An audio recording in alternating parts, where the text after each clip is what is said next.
Yeah, I need to finish my sentence. Okay.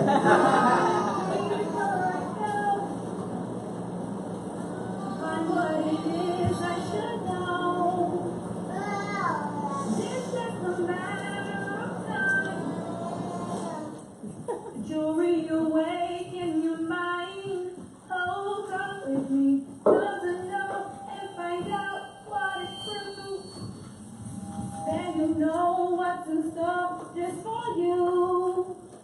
No one living a life I can look to the sky and say, I'm reawakening mine.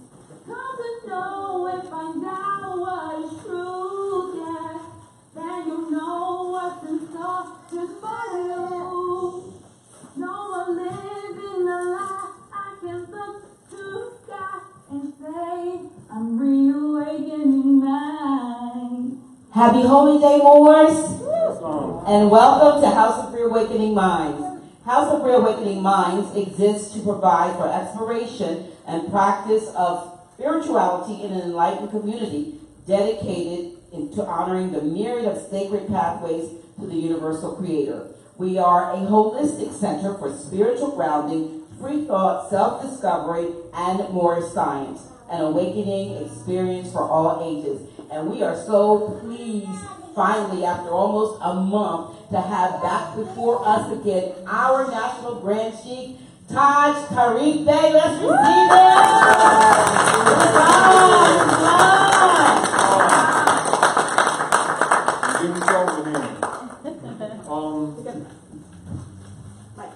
Civic lesson number 4. Civic lesson number 4. Well, basically, one of the things that I choose as subject tonight is really, most of the time when we're here, we don't really do something new necessarily, but yet going over certain things, not unlike, you happen to re-vacuum the carpet type thing.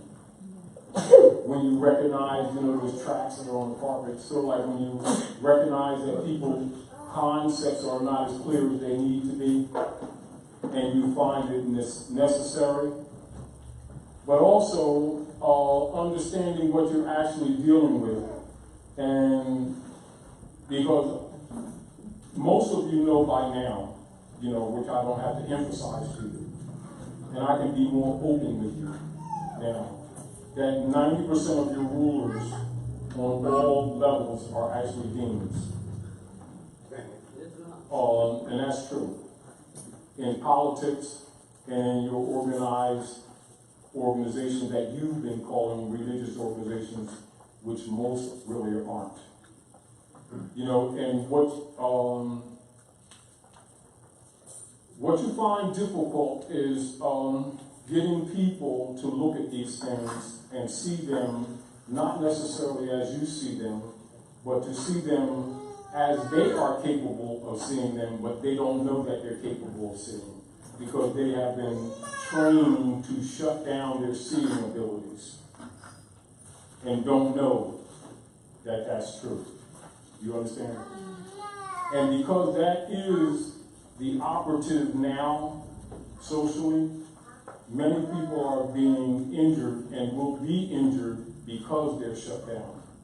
Because it's no different than sort of like putting your nature defense mechanism down and going out into the woods with false confidence that you're calling religion, thinking that you have tools. And these people around you that you've trusted are really vampires. And I say that bluntly and truthfully because it is bluntly the truth.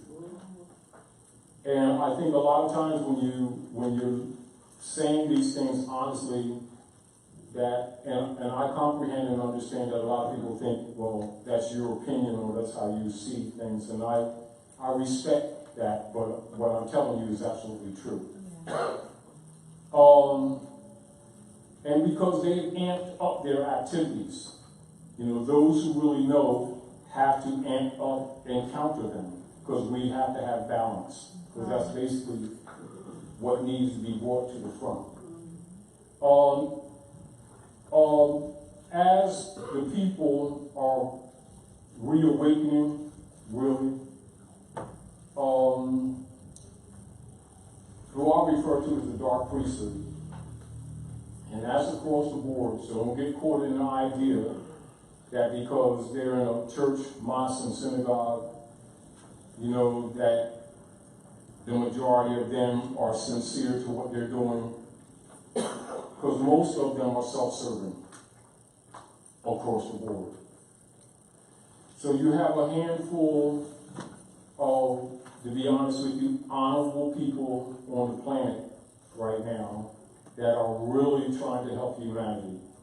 Most of the others are trying to devour you, economically, socially, and politically. Problem that you have, even though the people are on a curve of awakening, they're kind of slow. They're still not where they need to be. And these parasites are trying to get rid of most of them as they see them on that upward curve. This is why I'm choosing this lesson. But I also want to remind you, as I've talked to you many times before, that while we're trying to perfect certain concepts in our minds on how we deal with things, understand that what you're doing now, you'll not be doing later. However, you have to go through certain concept lessons to fight Rome. Mostly knowing that the people don't know what's, how do you say, not so much what you're up against as what's up against you. Do you understand what I'm saying to you? And they underestimate these people. They underestimate the honor of these people because of their titles, because they've been told that they love God, love Jesus, love Allah, love Muhammad, etc., and they trust them. You know, and so they've opened up their lives to them, and they put down their guard. They put down their guard to serve them and to fund them socially, politically, and economically to their detriment. And the issue is, oftentimes, if you just tell the truth, the people will attack you thinking that you're attacking God and thinking that you got some kind of demon or something, simply because you see these people like a cellophane, and these people are impressed with them. And these people are feeders, you know, because they got a crown on, or they got garb on, and these people think these people are inside men for Yahshua, for Jesus, for Yahweh, for Allah, for Prophet Muhammad, Bismillahirrahmanirrahim. These people are demons. Most of them are. Teach right there. No, it's the real truth. That's right. Now, problem is, because most people suppress their ability to see from childhood. So if you see and you warn them, they'll look at you like you're interfering with their beliefs when you're actually throwing them a life raft. But understanding what you're dealing with, you have to, what do you do? How do you communicate with them without them being threatened? Do you understand what I'm saying? Without them thinking that you're trying to convert them to something. That you're not trying to take their gods from them, while inside you know that what they think they have, they don't have. They're operating on a level of mental security when they're not secure at all. And you can see it very clearly. You know, and they're looking at you, not wrongly, but rightfully, who the hell are you? You want, you know, to tell me about Reverend Bigfoot. You know. No, I'm serious, you know. Now, you're looking through this man, you can see him, you can see all his layers. You know, so you already know he's a parasite. They think he's sent direct from Jesus. No, I'm serious. Because they got a Bible, Quran, you know, Pentateuch, Hexateuch, you know, and so they're impressed. And you're looking at a parasite. Problem is, how do you communicate to them without them thinking you're out to damn lunch and be successful? Because if you can't really help them, what good is it to you? But at the same time, how can you stand back and look at them be injured and see it coming and they can't see it, and then you not try to help, even knowing that they may smite you while you're trying to give them a life raft? So you have to come to what level do you come to within yourself to be able to communicate with them, to try to help them, at the same time not have them attached to you? You understand what I'm saying to you? But to trust themselves, that their mother already gave them inside that they actually suppressed. But because they thought they had religion, or thought they had arrived, and not knowing that this man who presented them with that position is standing on another degree, not believing in the heart of his heart what he told them that is their security, but he's really sucking them. He's got a straw in their neck. I can see it, and they can't feel it. You understand? So how do you pull that vampire straw out of these people's neck when they want it there? That's a passion mark. No, it's not. That type of thing. And it's really kind of like that. Now, because the people are waking up, and to the effect, the real win is not necessarily some of the physical things that the people are looking for, like preserving their state or having more finance and stuff like that, is really their willingness or their strength to reject Rome. That is actually the gate of their liberation. It's actually within themselves. Like when they say, I'm looking for a savior type thing mentality, and you know that dark priest know that the savior is them, is in themselves. And he and she who knew it all the time gave them a dogmatic philosophy from childhood to suppress it, so when the time came that they came to feed on them, that they had no defense. And while they're looking out for the mystery God, that they would neglect the divine principles within themselves and become food fodder. Because really that's how it works. It really does work like that. And the deal is they're on a feeding frenzy right now. They really are. And you see it and you knew it was coming, you see it coming. But this is the point that I'm making. Seeing them amp up their feeding frenzy means that on another level we're having certain successes. Why they're amping up their feeding frenzy. So they're trying to put the people to sleep. But in doing so,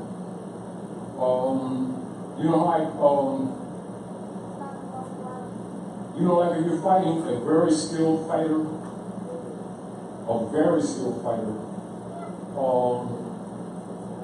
and you start recognize that they're violating certain moves that they themselves should make, that there's something distracting them, then you look past them and see what is it that's distracting them.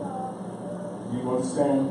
And then you see, even amongst the sheeple that they're feeding on, that there's an energy of awakening that got them nervous. And so they're careless, although they're masters, they're careless. And they think that no one sees them. Because they're used to these people not seeing them. And they know that most people who can see them are afraid of them. So those who do see them, most of them shut down because they're so dark, and most of them, they'll eliminate them anyway. So there's very few that are willing to fight Rome because they're not afraid of Rome. They recognize that, right? Now, so one of the things that they have been doing, and that they've been accelerating, like when you saw them start doing these articles across the country, talk about black identity, extremism, things like that. And paying COINTELPRO operatives to do videos saying that AA 222141 doesn't exist. You know, now the Europeans from the ADL about 4 or 5 years ago wrote an article and called me the Fourth World War, right? So I already know that they see me, so that ain't even an issue, not for me. You understand? So I ain't trying to hide from them anyway. But point of it is, you know, I see them going after people that they recognize don't have tools. Right. You understand? And part of it is because they're envious, jealous, and they're being moved from their power positions. Clear? Then a lot of people who are really or have been actually part of this system are being forced from what you call an abstract level to help us get this work done, even if it wasn't their intention. So when they see that taking place, they already know that the curve is on. What you call that bending curve. And so a lot of things they're doing and will be doing will be acts of desperation. But when they do that, a lot of people get hurt. You understand? And I'm talking like for real. You know, so though this may seem simple to you, it's one of the reasons why I chose to do, you know, this lesson, and I asked Tammy to copy this for you. And I also gave you a copy of some of these things that you need to know. So you all have this, right? Now, most of you, over the years, who have, you know, shared with us, you know, a lot of the work of helping to uplift all of humanity, are aware of these things. But a lot of these notations are made to give you reference so that you can recognize some of the positions that we hold and the information that we present to you as foundation. And that a lot of your concepts that you've accepted as realities that are actually bleeder tubes, no one can stop it, you must stop it. Do you understand what I'm saying to you? As an example, and I want you all to share the mic around, because I really want you all to participate. I really want you to participate. And really ask honest questions. Don't hold back, ask honest questions. Because we will answer them. What I seek to do at the moment, you know, in our relationship, is to get you to answer some of your own questions. And recognize that a lot of your own confusion comes from you not having a fundamental, not an in-depth, but a fundamental scholarly background on the operations of God. Now, I want you to pay attention to this, take notes. Because we're dealing with facts, and we're dealing with how can you help people help themselves to pull off the mask. You know, like the story of Little Red Riding Hood, she's going to visit grandma and all that kind of stuff. You know, the Little Red Riding Hood, and she got the little basket with biscuits and stuff like that. And, you know, she goes to grandma's house, and grandma's really a wolf type thing. That's a demonstration of what you would call a de facto presentment, right? That's a story, an allegorical story that shows you a de facto presentment. And this is exactly and truthfully the paradigm that we're dealing with people who are suffering economically and politically and socially who keep on looking at what they think the devil did to them, when it's actually these people who they think is their government and is not, and never was. And you can't tell them different. And then they think that the reverend on the corner is working for the divine as a buffer between you and the state, not knowing that they're agents of the state, that they're all in partnership. You know, so look at this and remember this.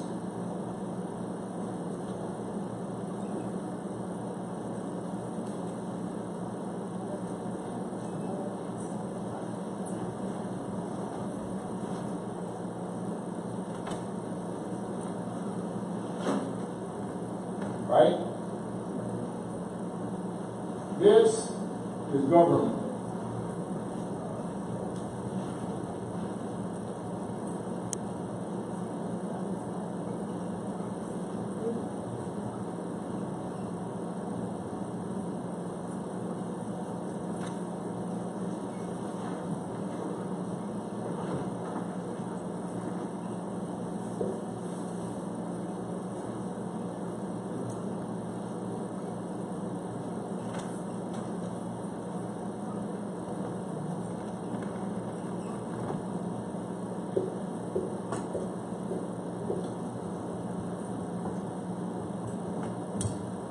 Now, all of these reverends,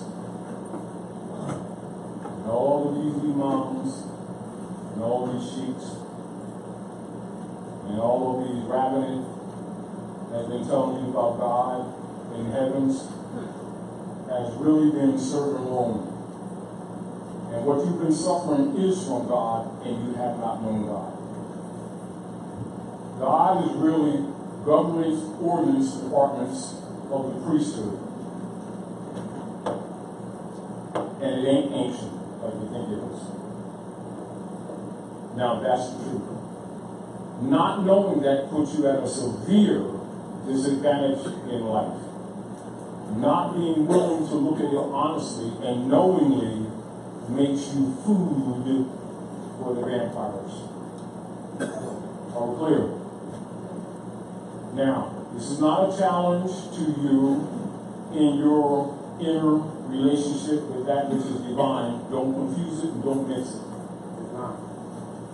Are we clear? But don't be afraid to look at this acronym for it, what it actually is and what it always has been. It's just that most of you didn't know it. This is the reason why when you study these people and their communities and their broken families, and their lack of wealth, and their lack of prosperity, while all the feeders who got a straw in their neck in the name of the Lord, in the name of Jesus, in the name of Allah, are wealthy, and you're not, is because this is what they actually introduced you to, and you thought they were talking about the divine creator in the heavens that made you kind of idea, and no one was willing to step out and tell you the truth about what goes on here, on this planet, because they were killing you. Their favorite assassination system is poison. So understand that.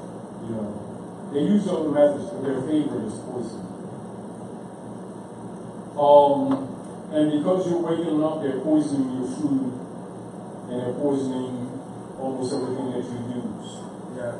And because they're amping up, I feel that those who know ain't not talking enough about it, and they're talking about it in the wrong manner.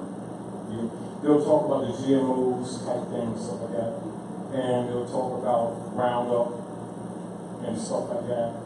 And it's, yes, those are tools that they're using, but from an esoteric perspective, the people, it hasn't dawned on the people that they're the target. That's really what the real problem is. They're looking at these things as if they're oversights, or the Europeans trying to make finance and not caring, that type of thing, when actually these are war tools. They're actually war tools. Now, the more conscious you get of what Rome is doing. And I know it might sound kind of lumpy to you, but I'm just being blunt and honest with you. The more conscious you get of what's actually going on is from an ethereal aspect, actually, and an enforcement of your immune system. It might sound funny to you, but it's true. To some degree, nature herself will help protect you from the dark ones just by you knowing what they're doing. So and particularly for some of you who probably in your experiences in life have been suppressing your knowing abilities, from childhood, and are not afraid to start being yourself and starting to think around between 1:30 and 2 o'clock in the morning when you start getting certain insights, learn to accept them. Don't reject it. So because a lot of, you can call them downloads, you can call them insights if you want to, whatever you choose to call them, just recognize it's a knowing. Start respecting it, because you're going to need it to survive. Those who are kind of caught up in the dogma systems are more likely to be food. And I say that literally. When you think that humans aren't being bred for food, your concepts are wrong. This is not what's going on here. You actually are being bred for food, for harvesting. The whole planet or just us? This, on Gaia, on this planet, you've had some protectors, yes. I mean, you all know that intrinsically that you've had some protectors. But they have limitations too. Because the deal is, they can't protect someone who don't want protection. And also, they won't protect someone who's insincere to the honor of their mothers and fathers. And if you don't know them, if you have no connection, you actually have no protection. So you will be food. I mean, I understand what you're saying. Yeah, get the mic. I understand what you're saying, but at the same time, Your mic's not on. Push the button. how about it was on? Yeah. Closer? All right. Yeah, I understand what you're saying, but at the same time, I always love my people. I think my people have always gone through a lot of different adversities. Yes. But I also look at the situation that we've been misled, like Malcolm said, we've been hoodwinked, you know what I mean? Of course, So then how can the people who don't know, know? Yes, you know what I mean? And I that's the understand what point that you're I'm saying. making. And I understand what you're No, saying, because that's someplace the you point have to be that willing I'm to making. open your mind. Back up. Right. That's the point that I'm making. Okay. The point that I'm making is the assumption that you don't know or that you can't know. Because the real truth of it is you choose not to know. True. Let me share with you a discomforting area that all of us go through. Some recognize it earlier when you're a child, some recognize it older. Most of our people begin to really open up, or they will call it spirituality. I know it's not what they think it is, but we allow them to call it spirituality. We'll give them that, though that's not what it is.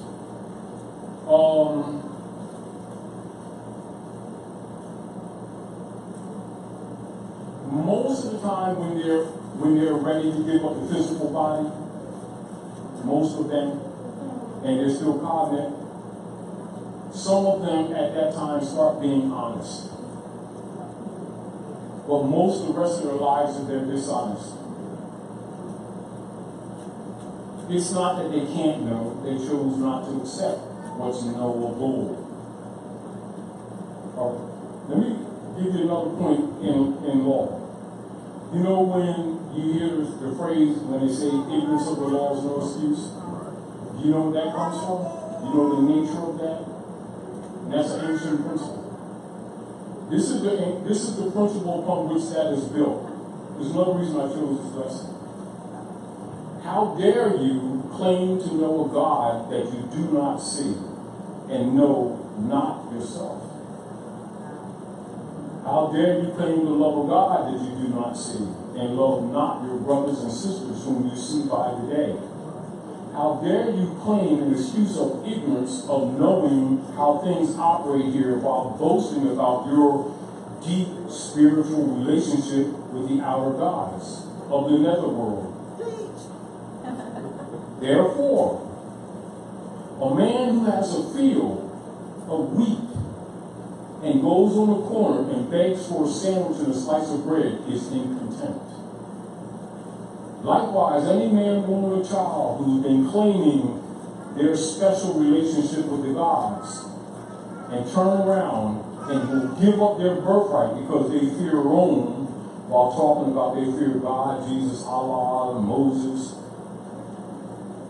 and then make the excuse that they didn't know, I say to you, they're not excused. Ignorance of the law is no excuse. Now, because these people have chosen to accept Rome as their God and denied it, because they usually boast about Jesus and Allah and Prophet Muhammad and all this stuff, right? But when it comes to pressure, they bow to Rome. And then when faced with the mirror of their deeds, they always make the excuse, we was misled. We didn't understand. We was misguided. Well, hold on. In these communities, you can't go 3 blocks in any direction without finding a church that these people keep saying is God's house. And they've been funding them too. And these guys have been walking down these grand staircases in holy robes while the poor are standing on the corners with their families broken up. Women are starving and trying to raise children to have their men in prison by these same Romans. Come on. And they won't address that, but they want to tell you about the devils. Every 5 minutes they're about gods and devils. And then you ask them about the principles of government on this planet and the construct of their body called the Constitution. Oh, I ain't into that. And then when they get injured, they want to talk about what they didn't know and didn't understand. They're not excused. Man, know thyself. And all these people have been boasting about all these gods and gods and gods and their special relationships. Well, the real deal is right now in this energy that's here on planet now, and this is also making people uncomfortable. And just observe it. They're really uncomfortable because they're being called to now prove it. And it's not coming from me, it's not coming from you, it's not coming from you, it's coming from their life experience. Oh, you got God? No problem. You know, like, and this is what the world's saying. Y'all taking us faith, get off payment. No, we're protesting because we want you to recognize us and we want, no, you got God, you got Jesus, you don't need him. You don't need no check. You don't need all this. You got all this God going on. You got all this Allah going on, all this Prophet Muhammad, all this Jesus. You the ones that don't need. So while y'all got 59,000 acronym marching, praying, and begging institutions that you've been funding in the name of your lords, but you're not willing to admit that they have not worked. So don't come crying, and don't take them crocodile tears and use it to mix up some cement and go build something. No, I'm serious. We've been boasting to our babies and to our children how much spiritual power we've had. And our personal relationship with Allah, Jesus, Moses, and all the prophets. Can't fix juju.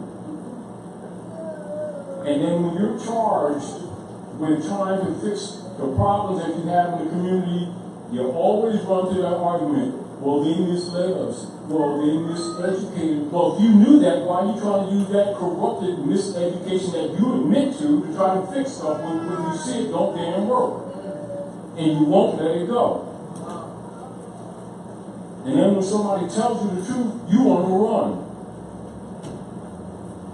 Now, that's these people that's marching all over the place and praying. And they never upset because the world don't feel sorry for them. Why should they? Why should they? You know, their history shows that every time Rome goes to murder some women and children around the world that has never done anything to them, you know, who's riding on their coattail trying to look to ride that plane for them, to get that extra ammo for them, to use their clever, skillful techniques in weaponry and ordnance. Them people will look like this. Rome has never won a modern war without these Moors who insist on claiming to be black, not knowing that that's a curse. And then, after all these generations, now they're on the verge of being eliminated from this planet, whether they recognize it or not. Then when you present to them remedy, they start making their excuses again. We didn't know. Well, it's not accepted. Don't make it anymore. Because it is not my decision. It is the cosmic mother's decision. You do that now, she's going to give you a quick lesson. And you're not getting away like you did in that icing energy. It's not going to happen. And we need to, for our people to start being sincere, for their own sake, not to impress me, not to impress you, for their own sake. And if they really love, if they have any humanity love left whatsoever, they better bring it to the surface. And if they waste that energy talking about their idol gods, they're going to be through quicker than they were going to be before. And it's uncomfortable, and I understand it's uncomfortable, because people have built their lives around this idol god system that they've been calling religion, whether in Islam, Judaism, or Christianity, when most of them worship in Constantine all the time. But they figured nobody saw them. Do you understand what I'm saying to you? It's sort of like, you know, like when people fool themselves for so long, they start believing their own lies. And this is the truth about us. We've been accepting the lies of Rome for so many generations that their lies have become our truths. And because we have comforted ourselves, hiding behind Allah, hiding behind Prophet Muhammad, hiding behind Jesus, that we actually start believing that we were being honorable. You know, like when you BS for so many generations, you actually start after a while believing your own BS. And then you get so far away from the truth that you forget that Mother Nature don't recognize that. And then you wonder, when you plant your seeds, they don't grow. And you see others around the world making economic and political progress, and you wonder why we're in the condition we're in.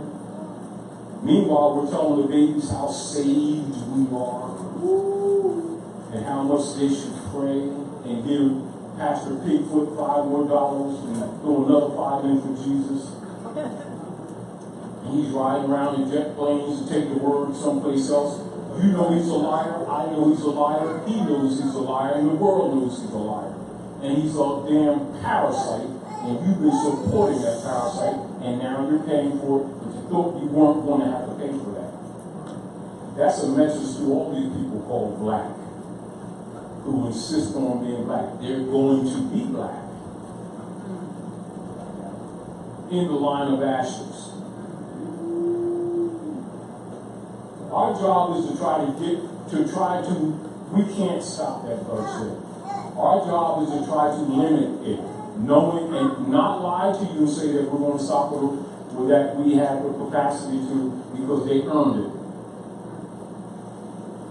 They earned it. It's a balance. But the earth must be cleaned up. It must be cleaned up. And so we have to go through certain lessons to get in a certain vibrational state so that we can handle what you would call the dimensional shift or the page turn. But I say that not in a spooky manner. I'm just saying that in a manner of what's really taking place. And people that are quoting the idol God system, they're able to see it. They have chosen not to and forgot how dangerous it is. They don't recognize the danger they're in. And that's the only reason why I'm choosing some of this stuff to talk about. It's not something that we haven't talked about before. Go ahead, brother. Not to get off base, but you started somewhere, and I just wanted you to complete a thought. You said, and too late for not the spooky matter, though, correction. You said that we are being prepared for food. Yes. And my question is, food for who? I want you to keep that thought. Now, these Europeans that our people have been calling the great sovereign father, which is what white man means, sovereign doesn't mean complexion. They have projected their energy on him and actually empowered him. And that's one of the straws that he has in their neck. Their unwillingness to stop calling him sovereign, right, and at the same time wanting him to be relieved of the misuse of power that he has when they're empowering him. And it's not that they can't know better, they choose not to know better because they don't want to look in the mirror and see their hypocrisy. And then they've gotten to this idea of continuously blaming this mystical devil that they did crack to them. That has been a tool of the priesthood. And for the most part, an illusion. And that's true. You know, we are creators and makers of our own condition. That's right. You know, and if these people knew themselves, it's not that they won't admit to that when that's presented. They'll turn around and pretend that that's not what we're doing. Do you understand what I'm saying to you? Get it, Brother Mike. However, yes, go ahead, answer the question. Well, one question is back to what you said earlier. I didn't know this information at one time. Say, Information you're talking. I didn't know at one time, right? yeah. I would say I was a good human being. I wasn't doing bad things, but I didn't know. But I was always conscious of. Yes. Now, now, before you go, hold where you are. I can accept that with respect and honor, knowing that all fruit doesn't ripen on the tree at the same time. However, the point that I'm making is we have got to learn that fine line between legislative rules that we choose to make as men for governance on the earth and the divine law that is everybody's responsibility and that you cannot skirt. And what I'm saying is that we've been BSing ourselves for so many generations that what causes most of our people not to see it is not because they don't have the ability to see it. It's because they have been blinded by belief systems that they chose to adopt and forgot how their body works and actually start believing that they can't know or that they don't know. Problem. When you express it out your mouth, now nature's angry at you. Now and she's going to start doing stuff to people. Now, most people will take from the position that we're talking or sharing opinions. And what I'm trying to communicate is I'm appealing to your better senses and saying, yes, we're talking. We'll kind of get past what I'm saying and start looking within divinely and start recognizing that line between our opinions that are harmonic with nature law or Hermetic law, and recognize the line clearly where Hermetic law comes in that has nothing to do with what I'm saying. I'm just warning you of the line that you should recognize. Now, we've been saying that we've been seeing it. Our people have been boasting to be spiritual. They're full of shit. And they've been that way. The problem has been is that they start actually believing it. And that dead culture has become what we've been passing down to generations. And but it's sort of like BS in so many generations that it's not that you really don't know. You forgot to know how to know, which is part of your nature. Well, Now, this is what I'm saying. I'm trying to find that area of communication that will disconnect you from me telling you that and reconnect you because you want to Mother Nature having already told you that. Then you have to take responsibility to stand up to Rome, who's the source of the problem, and not fear death, and tell the truth. At that point, that's when you beat Rome. If you fail to do that, and if you fail to be willing to do that, and then continue to talk about your gods, you're getting ready to get seriously hit on that side. And what I see is that people who don't recognize that don't know the danger they're in. Not because I'm saying it, because nature is getting ready to kick ass, to be blunt with you. And whereas we forgive each other for our not cognizance that we keep calling not knowing, nature doesn't recognize that. Because the knowing is built in you. We have denied the knowing with belief systems. And thinking that the knowing has to come from someone or us being in some school when all we have to do is be sincere and honest and the wires will reconnect. It's already in you. So when you say to me, I don't know, I can accept that. But recognize you ain't talking to me. You're talking to her right now. And if you didn't notice that, you're on your own. well, that's And what, right now, the point that I'm making, right now, she's not playing with us anymore. And what I'm saying, we've been steeped in belief systems for so many generations. When you see that these people, you know, like when you know somebody knows better, but they've been pretending not to know better for so long, and they keep making excuses, but then when it comes to God and double game, they're talking with boast, and they want to top them out. I know the Lord has sandwiches for me. And he made sandwiches for her.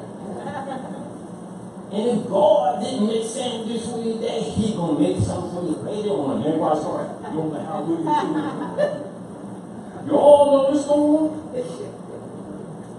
Y'all ain't recognize that this game is up? And it ain't got nothing to do with what we're talking about? We're so busy with BS that we haven't noticed that the Divine Mother, in layman's terms, is kicking his ass. And the fact that you don't recognize it is what I'm trying to bring to your attention. So don't tell me that you don't know. Not that I don't accept it. She doesn't accept it. I hear what you're saying. You know, and that time is now, and what I'm recognizing that people, some don't see it. But it's not that they can't. is that they're still fearful of how Rome will react to their consciousness. There you go. Because Rome is really their God, and no one is supposed to admit it. Point is, they don't fear no Jesus. They don't fear no Allah. They fear Rome. But no one admits it. People know in their heart what's right and wrong. They're fearing whether Rome will give them $2, So, whether Rome will fire them, whether their cousin will be friends with them anymore, and pretend that they don't understand. They didn't understand all this stuff. Always did. They're punks. They're sellouts. Come on. They're highly polished hypocrites. Come on. They put it on their babies, and they blame the results and the consequence on the mystical devil that they know he did crap to them. It was some European that's running the IRS agency that went and took your account, seized your stuff. Some European that's claiming to be government and ain't, and you know damn well they're Europeans, they're not Americans, and came and foreclosed on your house. And there's some European that's claiming to be government that came and took your husband and put him in jail for a parking ticket and took him from your family and stole the car. Come on. That's registered to them that you knew it don't belong to you, not that you didn't so-called pick up, you paid for it, but you're too scared to really deal with them because they'll do more stuff to you. Right. And then you turn around and talk about gods and devils every 2 minutes. Well, Mother Nature's tired of this nigger shit that we've been putting on the planet. And you're being charged to give all of that stuff back to Rome, turn back to the principles of your ancient mother's fathers, and stop making excuses, and don't dare say that you don't know. Say, I choose not to act on it at the moment, but I'm working to get it together. But if you keep saying that you don't know, and you start saying, well, they misled us. Well, if they misled you, don't talk about those spiritual gods. It's like this. Let's be real. Every 5 minutes, they talk about their super duper insight of spirituality in their hearts, of the spirit of their mind and soul about that Bible and about the Quran and about the other books, right?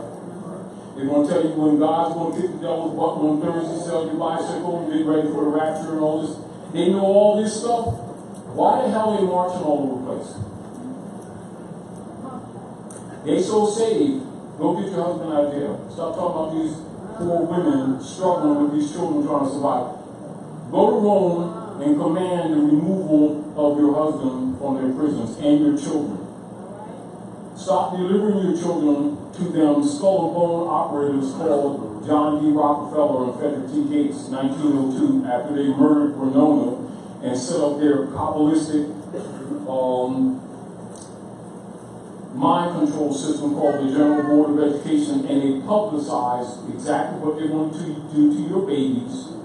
And then you start all these marching organizations talking about we love the children and self-esteem, and let's raise some more finance and stuff for the children, and then act like you didn't know these things. The real deal is you didn't have the courage to face these things and to address them. That's it. You build all these buildings around here and accuse gods in heavens that's his house. And the roof's always leaking. Every 2 years they do collect another fundraiser to steal the widow's pennies. Let's not go through that. And all I'm trying to present to you is to bring to your attention that the cosmic mother is sort of like, we got so busy messing up the house that we really haven't been paying attention that mother just came through the front door. And you better get this house in order, and it's not an option. And the time that you're sitting around talking about your beliefs is not in your interest. And if you don't recognize that, we don't have the time to keep arguing with you. Because she's also angry.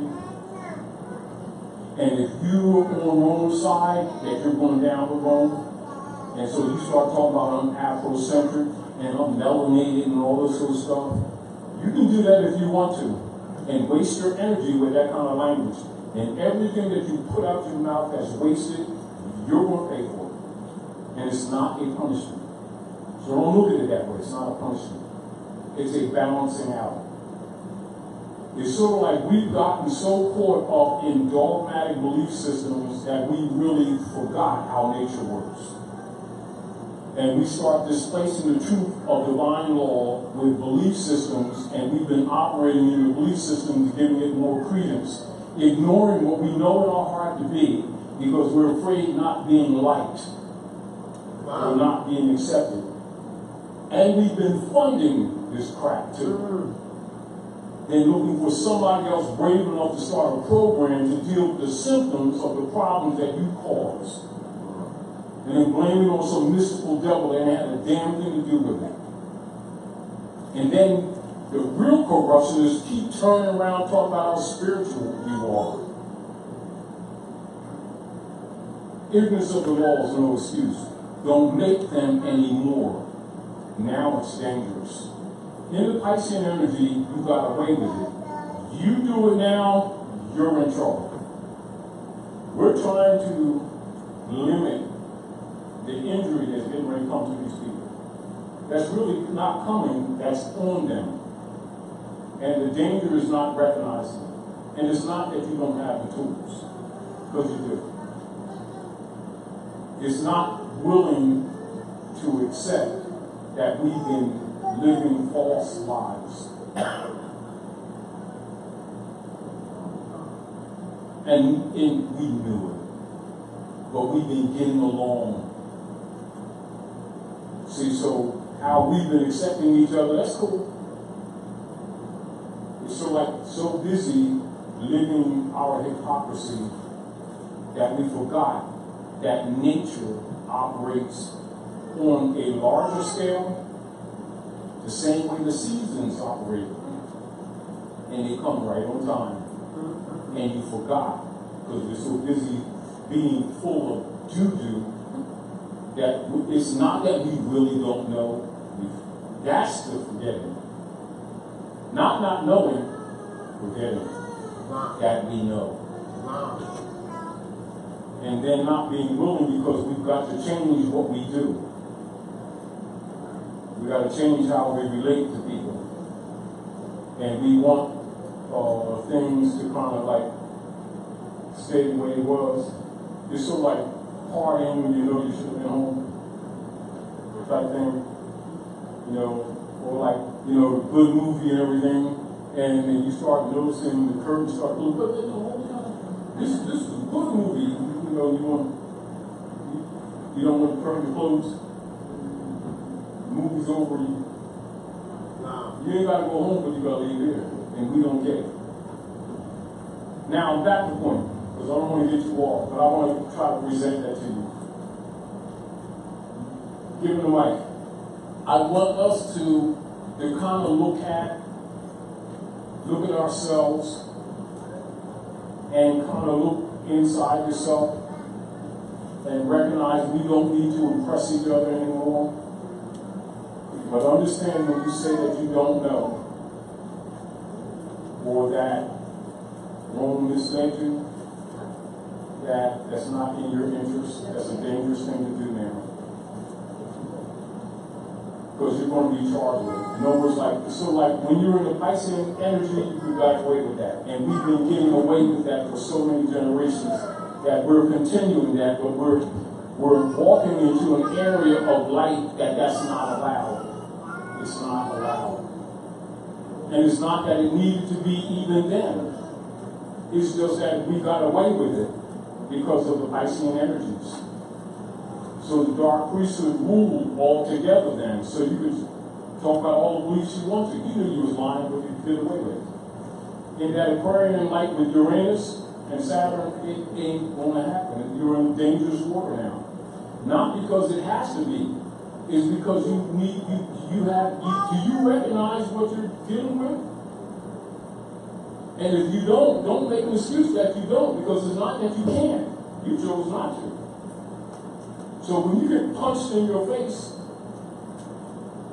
oh, that's in different matters. Don't get all sick and devil ain't did nothing to you. You chose not to face Rome. You chose not to challenge Rome's systems. You chose to accept them and make excuses because you lost courage. That's it.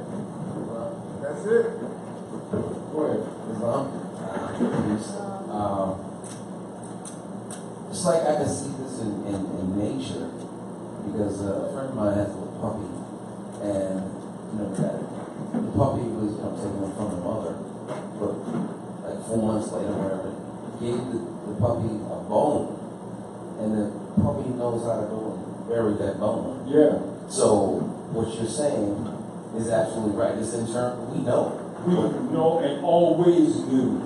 And we know how to know. See, that's the other thing. That's that little subtlety that we have given up in the name of following after Rome.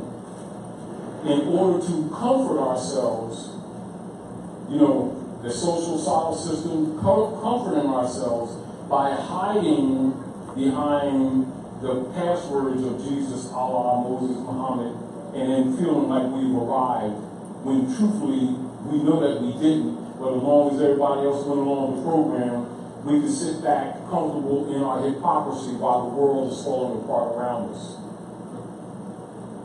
And pretend, well, I'm not worried about this because I'm getting sandwiches when I get to the clouds type stuff. Knowing you was lying your ass off, knowing you didn't believe that, meanwhile busting your butt working to try to get a sandwich, while Rome is taxing you out of your ears and taking every damn thing from you. And most of the time when these people pray, they're praying because they're trying to get another sandwich, that they're denying that I'm not part of this world. Keep playing that game. Now I'm in where not other sandwiches right now. Why are you going through a trouble filling out the tax form return stuff? Well, see, because that is ran down the Caesar for the Caesar sandwiches. Yeah. And you notice that the people in your community is poor, suffering, stuff like that. Yeah, what we're going to do, we're going to start an organization and march and pray. Oh, yeah?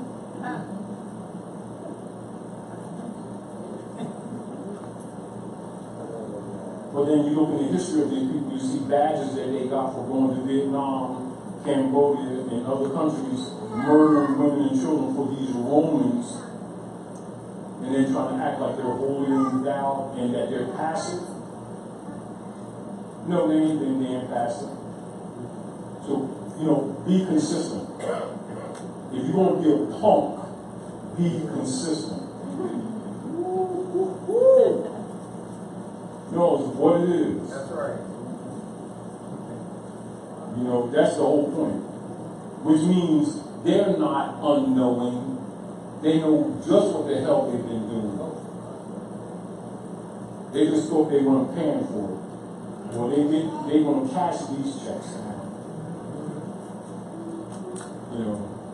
However, back to the point. This is back to the real point. For those who have been active, Rome's dark priesthood and CIA and the Federal Bureau of Investigation, etc., and other operatives, and Knights Columbus, because they're all connected, so don't get this twisted. Skull and Bones are all different chapters of the Franciscan Brotherhood of Orders under the Spanish Inquisition. So they're paying some people that look like you that are now putting out videos saying that AA 222141 doesn't exist. And others are saying, like what you say, Ranshi Taji guy, don't know nothing about his concept about Article 3 of the Constitution is incorrect. Stuff like that. Now, can you share with us some things, Dr. Nayo? So I chose this lesson to bring you back to some points of law. So Sister Tamara posted the tonight's subject matter, and I won't name the name, but if you look on the post, you'll see it. Hey, they can talk though. Let me tell you something. You get in the ring, get ready to box. So this individual says, I believe Elder Taj is misinterpreting Article 3. And then another person commented on that comment by saying, that's correct. There is no provision for a consular court in the 1789 American Constitution, because consular courts are for the citizens of the lowercase United States of America, and was an interim court for citizens, i.e. companies. WTH, I guess, what the hell? Someone must think we sleep! Exclamation point, exclamation Now point. that's a COINTELPRO operative trying to put people back to sleep. Right? Now again, even, when I put out the civic lesson in 92, 96, that's why I separated them, because I already knew that demons were out there. That's why I separated them. And some of you who have A1, reason why I separated, because people thought I was out to lunch then. So they really thought I would be out to lunch if I put out the superliminal, which is another unpublished work that many of you are familiar with. And that, because I already knew what was against us. Now, when we had the conversation the other day, that's why I said to you, Dr. Naila, while we're having this conversation, I want you to go to the Constitution and read it and share it. Okay. Now, listen to you all. I want you all to listen. And this is where the dark side is amping up, because this means that we're having an effect. And so they're doing what you call a countermeasure, COINTELPRO, a countermeasure, to try to bury the people. In other words, we're trying to get the people out of the grave, they're throwing dirt back on the grave. Now, I want you all to pay attention, and those of you are listening. And as you know, and as I know, they're listening to us in China, and in Japan, and in Honduras, and in Bourgogne, and many of your southern states, and in Germany, and in England. We know that they're listening because they communicate with us by phone outside of these venues. And of course, we run into people on the street. So while you're here, don't assume that other people aren't paying attention, because they absolutely are. However, read Dr. Naila. Now, this is from the Constitution for the United States, the Republic. Read Article 3 of that Constitution for the United States. Read it out, read it slowly, deliberately, and then share in your analysis. And see if that person who posted these videos and who have been trying to misrepresent what we're presenting, see if their position is valid for yourself. Not because I say so, or I don't need to rebut them. All they need to do is study their Constitution. Read, Dr. Naila. Article 3, Section 1. The judicial power of the United States shall be vested in one Supreme Court and in such inferior courts as the Congress may from time to time ordain and establish. The judges, both of the Supreme and inferior courts, shall hold their offices during good behavior and shall at stated times receive for their services a compensation which shall not be diminished during their continuance in office. Section 2.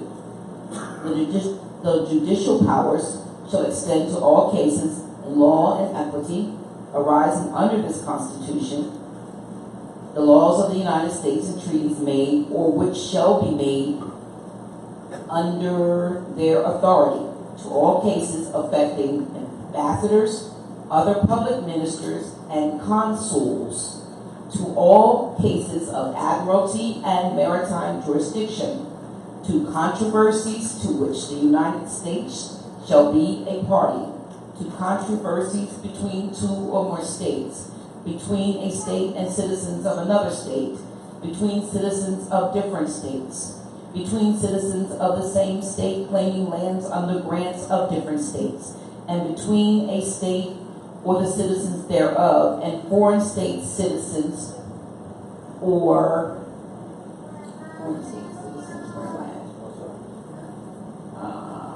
Let me make sure I'm doing it right. Subjects. Okay. In all cases affecting ambassadors, other public ministers and consuls, and those in which a state shall be party, the Supreme Court shall have original jurisdiction. In all the other cases before mentioned, the Supreme Court shall have appellate jurisdiction, both as to law and fact, with such exceptions and under such regulations as the Congress shall make. The trial of all crimes, except in cases of impeachment, shall be by jury, and such trial shall be held in the state where the said crimes shall have been committed, but when not committed within any state, the trial shall be at such place or places as the Congress may by law have directed. Now, so you can see, it's setting up the judicial branch of government. So the branches of government, you have executive, legislative, judicial. That is the capacity of the judicial operations. Why do they have it in the relationship for jurisdictional argument that the inferior courts are subject to the Supreme Court, which is the one court? And if they have no delegated authority certification, they're not a court. You're supposed to know that. No one needs to tell you that. And in relationship to any controversies of the people, between even the state territories, jurisdiction that you may be domiciling under that jurisdiction, and if there's a controversy with someone in another state, that these fundamental rules shall apply. And even foreign states, which means that is an international document. Furthermore, it's letting you know concerning what? Ministers, ambassadors, and consuls. So it's dealing with diversity of nationality. That's why it's saying even the controversies between foreign states, which means that is a universal foundation. And your constitution and your treaties are considered as one platform. So don't get it twisted. So when someone tells you that that doesn't apply, or it only applies to United States citizens, they've lied, because they know that the average person that's been taught under the dogma systems haven't read the very Constitution that they're running their mouths about. You don't comprehend it. That's why you're here in the House of Reawakening Minds, and this is why we go over certain things, because we know that there will be COINTELPRO operatives that will put out videos to counter your development. Are we clear? Now, at what point did any of you hear her not mention consuls more than one time? That's telling you the court system. That's telling you what was the... Do you see in their traffic court? Is there any in there with you? No. Do you see family court in there? No. They have no delegated authority to deal with the matters of these people. Do you understand? Those are human trafficking venues. Human trafficking of commerce, having nothing to do with constitutional order. The reason they're upset is because we've been promoting constitutional enforcement, and the people have been doing it, and these people who have been operating in the name of government have actually been operating under feudal law. This is why they won't tell people about the Organic Act of Congress 1871 and the coup d'etat against Abraham Lincoln in March 27, 1861, and that they've been living under feudal law, not constitutional law. And they're mad at me, they're mad at No Drawley, they're mad at CM Bay for exposing it to you. And your responsibility to it, not mine, to give to you, you yourself to yourselves. As you wake up and enforce that Constitution, their bond system falls apart. They weren't worried about it because they know these people were under the mind control of Pastor Pinkfoot, who's a 501c3 Skull and Bones operative. He ain't working for no Jesus, no Allah, no Yahweh, no Muhammad. They work for Rome through one of the orders of Skull and Bones, Knights Templar, some of your Shriner Masons, etc., while wearing your fez, ruling you in your own land, and calling you black, taking you out of order so they can feed on you. Now, what they didn't expect is that there would be enough people that would be willing to put their lives on the line to tell you the truth. And to get you to start thinking again. Because it's self-evident. I don't need to interpret that. I don't need to defend that. Just need to get you to read it. So, did Taji guy misinterpret that? Do you know how many grandchiefs of the Moorish Science Temple that's supposed to be enforcing that Constitution have told people that I made that stuff up? And grand governors of the Moorish Science Temple of America who were put in place, who were put in power to enforce the law and do exactly the opposite. But because they had control of the institutions and they had the finances, they figured, well, Taji got the chief sneaks, he ain't count. He ain't getting that off.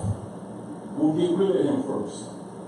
Well, my mother said it ain't going down like that. They can say what they want to say and do what they want to do. Come on now. And offer me attitude badges and whatever. I don't need that stuff. Don't need it, don't want it. The mission is the issue. If you, like Territorial said, if I could just get you all thinking again, you'd save yourselves. Now, I'm going to get you.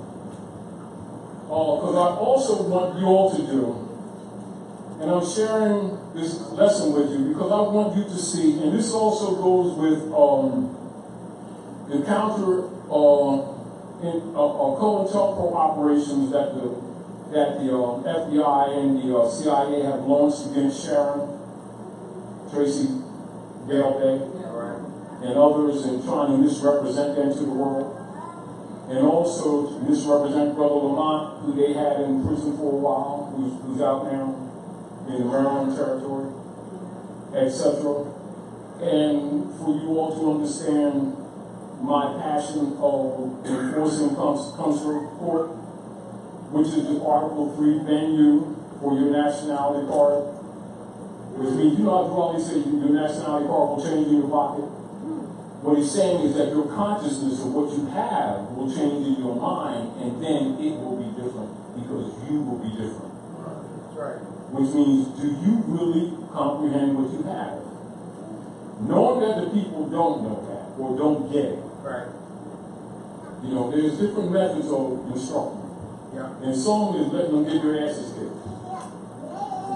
But telling them ahead of time and telling them how it's going to happen, and then letting them go through, they can listen and they can say themselves. For some of you who know my background experiences with certain people, there's another brother who used to operate from New York. And he wrote a book about neutrality, and he said the Moors were dead, faded out and stuff like that. Yeah. Then he took my lesson book 14 first, and he took 3 paragraphs, and he made a bifold, and he started an organization called the New Wahhabian Moors. That's right. And he used to call me, and I told him what was going to happen. So I said, you're going to put your foot in your mouth, and if you don't teach these people nationality, and you be preoccupied building a throne for yourself, I said, Rome's going to let you build a bunch of edifices and all this finances stuff that you got backed up. He's going to tear it all down. Then he's going to come at you, and these people with all these titles will have no defense. But you're talking nationality. You're talking nationhood, and you're not teaching nationality. And you said that the Moors were dead, but now you're claiming that you're Moors. Oh, yeah. Now, because they're taking all your sandwiches? And I told them they were going to put their foot in his mouth. Most of the time I keep stuff to myself, but when people get arrogant and self-serving, you know, you tell them what you see. So, you know, it doesn't have to be this way now. You can choose to use that energy unselfishly. You want to make a throne for yourself? Go ahead. Question. I can tell you more, but just tell you that much. Now, key. And that goes for these same people that's working for the CIA. They keep trying to counter us. Well, choose sides. All right. Go ahead and do what you do. Understand, and it's not a warning, it's just that you know you're not going to be successful. All you want to do is earn a reward that you really don't want. I would suggest that you take and turn that energy and start fighting for that which you know is right for your own people, because you're going to pay for that. That's for them who took the time to do the videos. You're going to pay for that. Not because I say so. So I've told you already, and I'm saying it publicly. And I ain't mad at you. And I don't need no defense. So don't think that I'm being defensive. You notice that most times when they attack me, I don't even try to defend. Well, if they know so much and they can see, they should know why I ain't worried. But the fact that they ain't worried lets me know that they're either full of crap or they don't see, both which is dangerous for them. I don't need to defend anything. If I tell you something, I'm telling you because it's true. And I'm saying you don't have to accept it either. Meaning, you don't need to do me no favors. Because I'm just trying to help.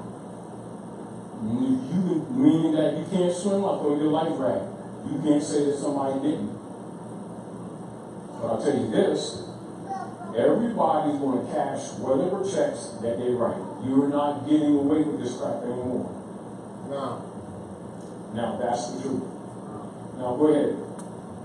Now, you notice that it said foreign states. I want you to interject. I want you to interject what you feel, what you just read. I want you to. You got the mic. You got the question. No, I want you to interject. Then I want you to give the mic back to him because I want to finish circles. It's gone. I want to finish cycles. Because this is the real deal. Many of you who have been doing work must trust yourselves and be more willing to speak up. You understand what I'm saying? Because you have an assignment. Even if you haven't acknowledged it, you have an assignment. So complete that cycle and then give him the mic. Well, from the standpoint of what is going on, one of the things I've done is probably not been in the thick of things. And when I do hear about things, you know, I'm hugely defensive of you. Even though I know you, even though I know I don't need to be, because I know you stand on your own square. And I trust, and in the last 8 years of your teaching, it has done wonders for me. But the fact of the matter is, to see that level of, as you say, infiltration, and these people who, on the one hand, think that they're, you know, grandstanding for whatever reason, and they don't, most of the people, here's the thing, most of the people that have something to say cannot say that they did not get a lot of what became their foundation from probably looking at a videotape of you somewhere. Most people, if they're honest, they've seen a Grand Sheikh Taj Tarik Bey video, and they've used it as a springboard to wherever they have landed at this point. And so it bothers me. It doesn't, you know, I know it doesn't bother you because I know you're in it for, you know, the more national movement, and you're putting out information, and you're putting out a lot of foundational information. And, you know, some people's argument is that, well, he says the same thing, redundant. You'll say I'm being redundant because everybody's not getting it. And I know it took me about 5 years of sitting right under you to begin to get some things that I, you know, probably if I had been a little bit more open, I would have gotten. So I understand that redundancy is good. But they'll look at some new kid on the block that comes out, and all of a sudden they've got a process. Grand Sheikh didn't talk, Taj Tarik Bey didn't talk about give us a process for this or that. That's not necessarily your assignment. You lay down in my opinion, the foundational principles. You give us the tools to go searching, digging, discovering, and it doesn't make real good sense to anyone if you have put no effort in it whatsoever on your own to get this knowledge. You can't just sit there and ask for A to Z from you and say, now, put a stamp on it and send it out so all my stuff is fixed. This is what occurs. This is what occurs. If their concepts are not solid and sound, because they really don't know what is up against them, as soon as they start a process and then they go challenge room, sort of like what Mustafa was saying earlier, then they can't defend their position because their foundation is incorrect. Then they keep thinking that the information gets them in trouble. That's right. Islam. When their concepts are wrong.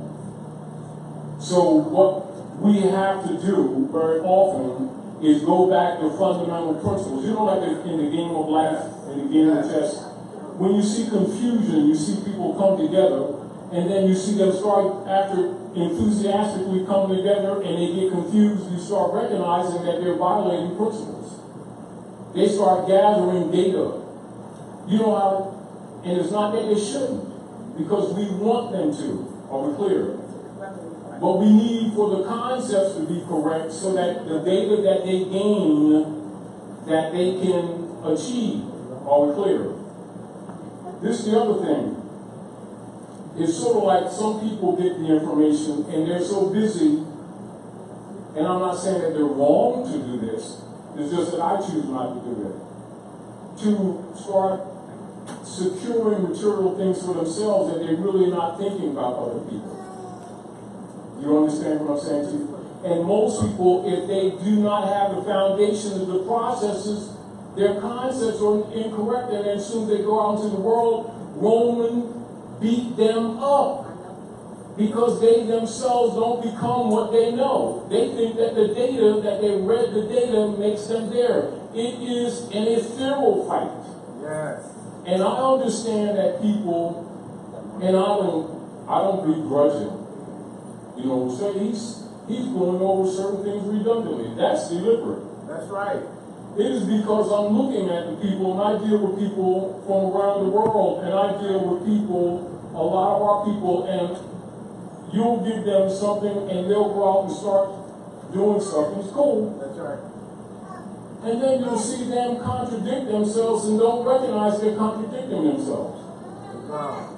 And then when stuff starts tumbling, they'll come back to you in private conversations and want you to stop and then babysit them.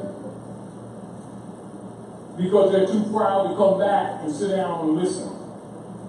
Because they've gathered other information, which is totally valid. Not knowing, it's sort of like this.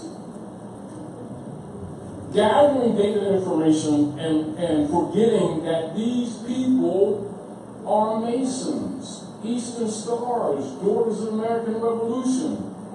Their whole political lives are built on studying this esoteric knowledge and the politics of the structures of government. And they've been stealing your birthright. What makes you think you get a couple of notes of law and going to go challenge them without a backup of organized government yourself? And it doesn't mean that they don't know that you're right. But they know that if you're too arrogant to recognize that you're supposed to come from an Article 3 political platform, so if you're going to disrespect that Constitution, you're justifying them disrespecting it. This is why we activated comes to report, because that is the venue for diversity argument. And guess who most of the people came out against it? Other jealous and petty Moorish Americans who knew this information, some selling books of mine with the information and made a living off of it, and then turn around and try to act like I'm out to lunch. But I already knew they were going to do that. I separated the book. You understand? Because it's for the people. But this is what I know above. The activation of your consciousness, the energy that you project in your arguments before Rome and Rome's agents, they can read you coming and going This is why they all belong to secret societies, and they pay thousands of notes for these degrees because they're studying you because they are vampires and they've been sucking your blood. Now that you woke up and discovered this ain't a necklace is a damn straw and pull one out, don't get too impressed with yourself because they got one over here too. That's right. That maybe you ain't noticed yet. And it doesn't mean don't stop doing what you're doing. This is why every once in a while I'll redundantly go over a lesson because you can look at these people and see they don't get it. That's right. And it's not that they don't have the data. They're going out insincere and don't know that that will be used against them. They're thinking that these priests are looking at their surface data. You know, like they do a writ, and that writ is spot on. It is fired up. It is correct in principle. But where these people are looking like this, most of these people have multiple level sight.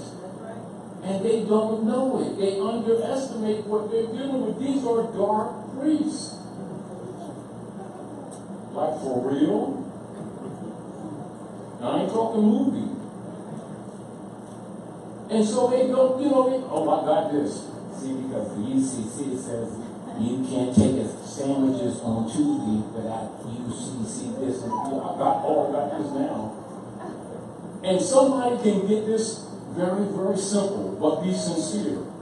That they can kind of a little bit stumble on their words, but sincere, conceptually, and they're really connected to the concept. And that vampire will open the gate and let them out. That's right. Let them in. Yeah, and then another one who's been studying for years, but they have a selfish motive. They're material oriented, not that it doesn't belong to them, not that they don't have right to it, but that energy will be used against them. It is no different than sort of like the body language in a boxing match or in sparring, when you're doing one of the martial arts, or like when you're wrestling, you start recognizing body language and you make certain moves based on the knowing of body language and then knowing the nerve points on the body. Like, for instance, about 57 nerves come up in here, and you might even have someone that's bigger than you, heavier than you, and they think they're going to kick your key stores, and they wonder why you're so daggone calm. Because you're trying not to take them out if they just leave you the hell alone. Right. And then you hit me. You do. Well, you don't start taking the about saying, I'll give it to you. But you ain't taking it. Right. And our people don't understand this. They think that data makes them know. You must have a vibrational honor Yes. with the principles of justice. Yes. You gotta be the rip. And when you walk before the magistrates who are skull and bones, Come on. Illuminati, Masons, Shriners, they already know who you are, always knew it. And if you don't understand that, and you underestimate them, and come with your little Negroism, because you got a couple, Supreme Court cases and you want to talk stuff, you can do that. It's cool. You can slow stuff down. But there has to be a heart, vibrational affinity to it, and it must be you. And you must be able to speak the nature of it with it or without it. If they rend your clothes off, you still must be who you really are. Glory, glory. Then not be fearful to turn back because he threatened to take your other sneaks. Let him have the sneaks. You know what I mean? I'm serious. And when they see that that energy is not with you, they're going to do even more stuff to you. You understand? I just want to make that point to you. Go ahead, everybody. I try. You don't like it. Come on. The lower courts, you said that the Supreme Court is the only one that you really should have to have an interaction with. This is what I'm saying to you. And this is basically what lesson book 14 is about. It was only designed to encourage people to be willing to fight. It is not to fight. It is to inspire to be willing to fight. But the spirit of the will is to come out of a sluggish or stagnated vibrational form.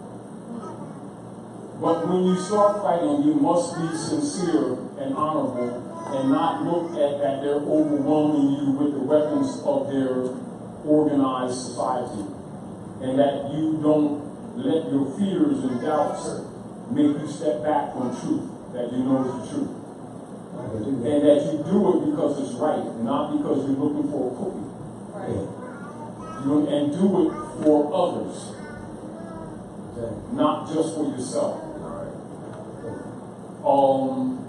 And don't think that dark priest don't know that looking at your aura. Because they're trained in that. And he's not a judge. He's an administrative clerk for Rome, under the Roman Curia. And when you call him judge, you just empower him. But if you didn't know that, you should know that. And at the point that you do that, you've just given him honor or trust in your moment. And then he's going to take that liberty. And many will do that thinking that, well, if they say less than that, that he's going to do something to them. No, start telling the truth. His administrative clerk, call him that. You know what I mean? Great. Nick, when you finish, Nick, then. Great. I've just been, over the years, I'm just getting started in this. There's a lot that I have to know. But I learned a lot just... Now, let's back up. And this is, again, what I'm presenting to you. From a position of a Roman, if he's battling you, right? We are trying to get our people to do, again, too, is stop speaking of yourself in third person. If you speak of self in third person, they know that you are out of sequence.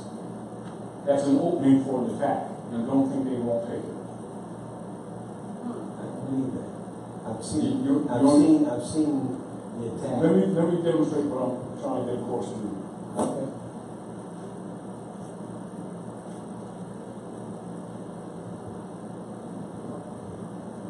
Dictionary, right? Now, we'll go back. Now, this is third grade grammar. Now, this is something redundant, but the point that I'm making is that whereas we're sharing with each other and we're trying to get concepts right, understand that enemy, when they see a weakness, they attack. But they attack in manners that you don't always suspect.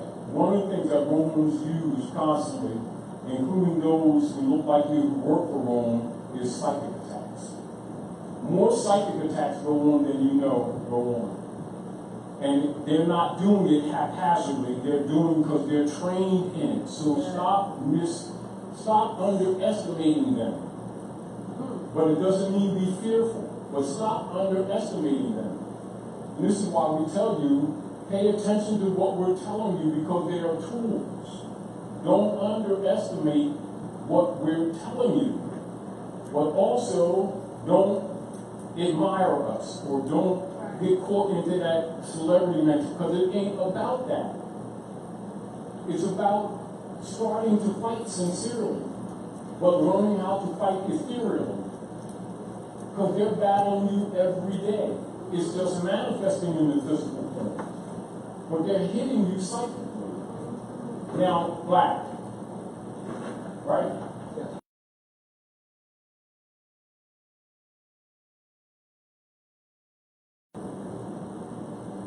Being of of the darkest acrobatic spiritual value.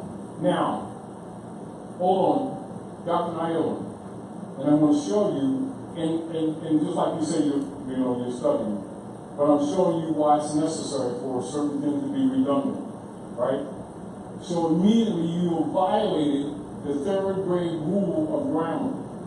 You went into the linear entries without giving us the part of speech. So the reason why I told you to do that because the first test is to see if you violated that, and then to pull your coattail.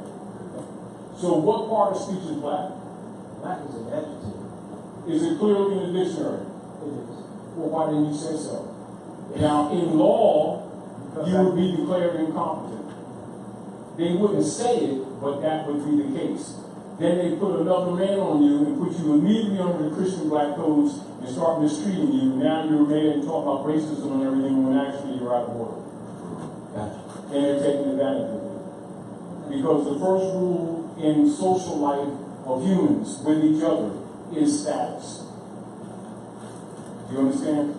Now, you know, I know, that most of our people, and that we're battling with them now, not with somebody else, trying to tell them that they're not black people. And they're debating about what they believe in what they call school of thought. It's an adjective. A child that can read third grade knows that it's an adjective, it's not a noun. If it's not a noun, it can't be a person, place, thing, or idea. They don't need to go any further. They already know that they, being a living being, man and woman, can't be black. Unless it is probably pejorative.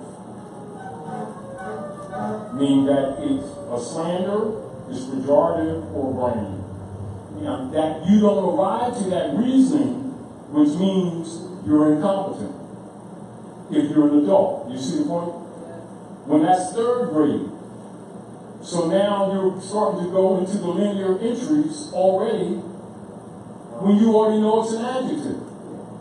So now if you're presenting this to someone, you're giving them as authority definition when that's connotative already.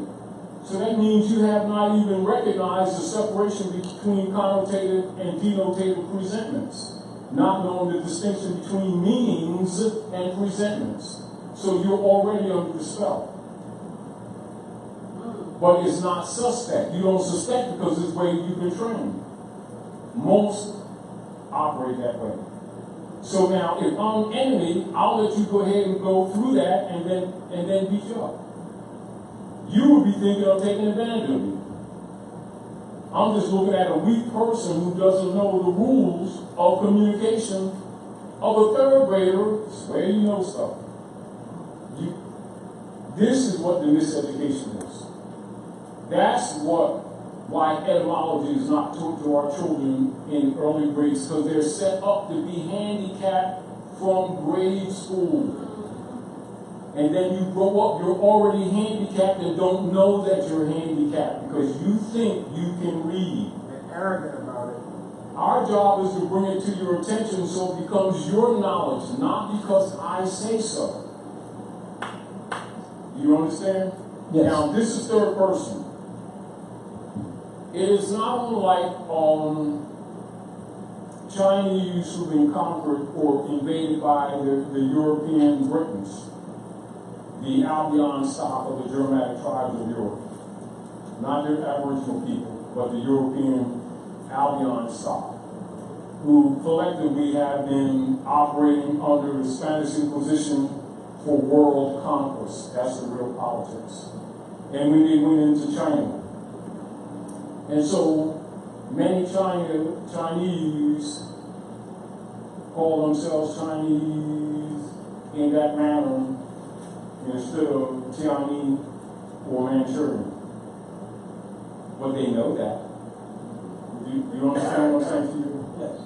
Now, in the political communications of the world, they go along with some of this stuff. But when it comes to real estate, they ain't playing that game. You'll never see a Chinese or Asiatic from the other side of the world going around amongst the humans on the planet talking about their light-skinned yellow guys.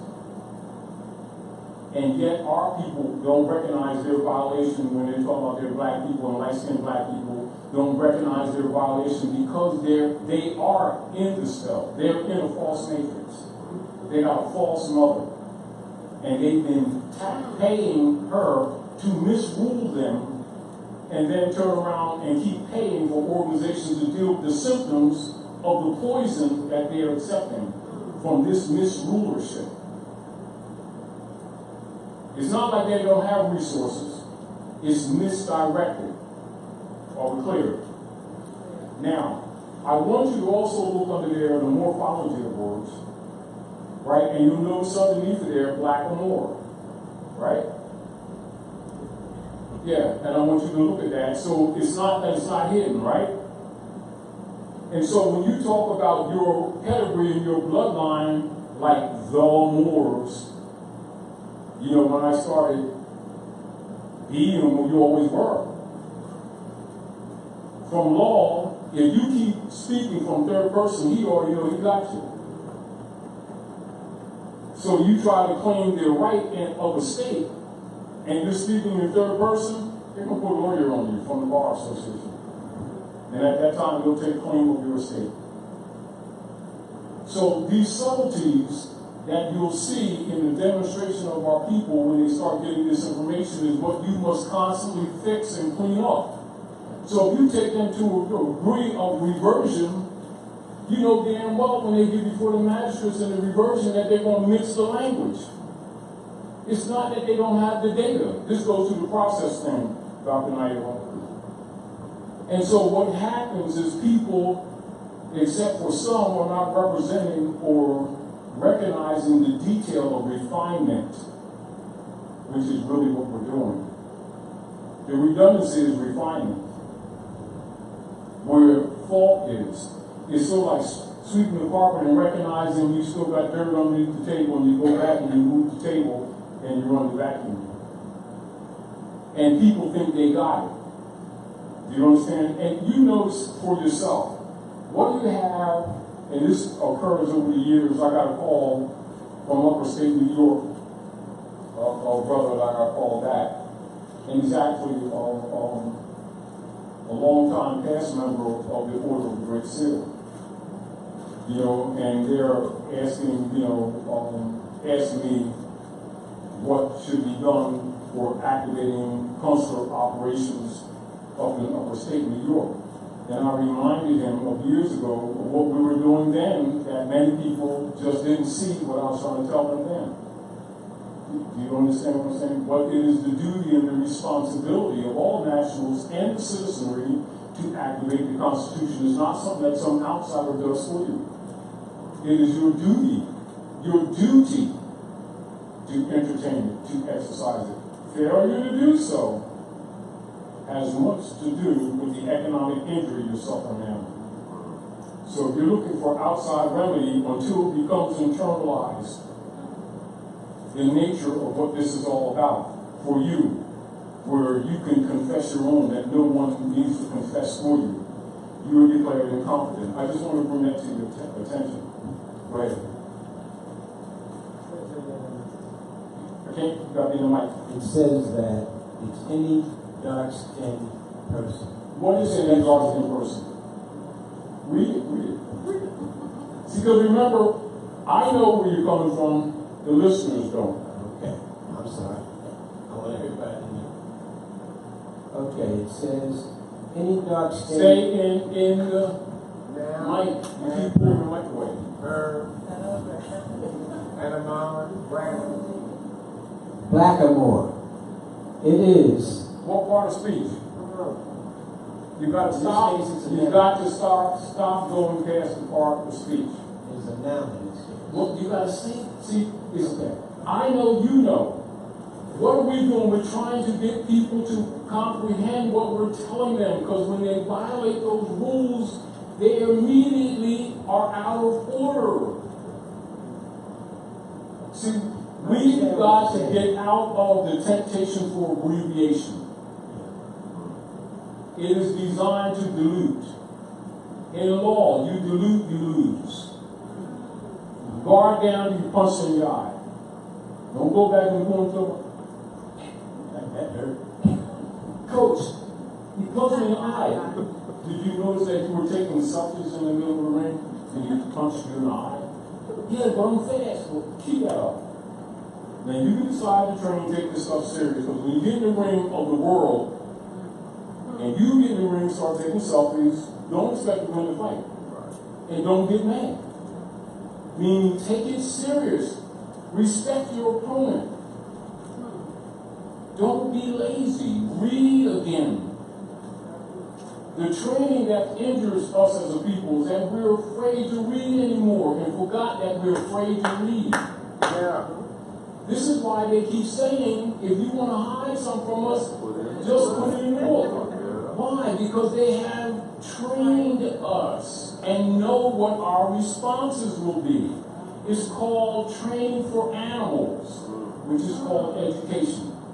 Because learning systems for humans is erudition. So this is why they have separated schools. Their children would get erudition. Our children get education.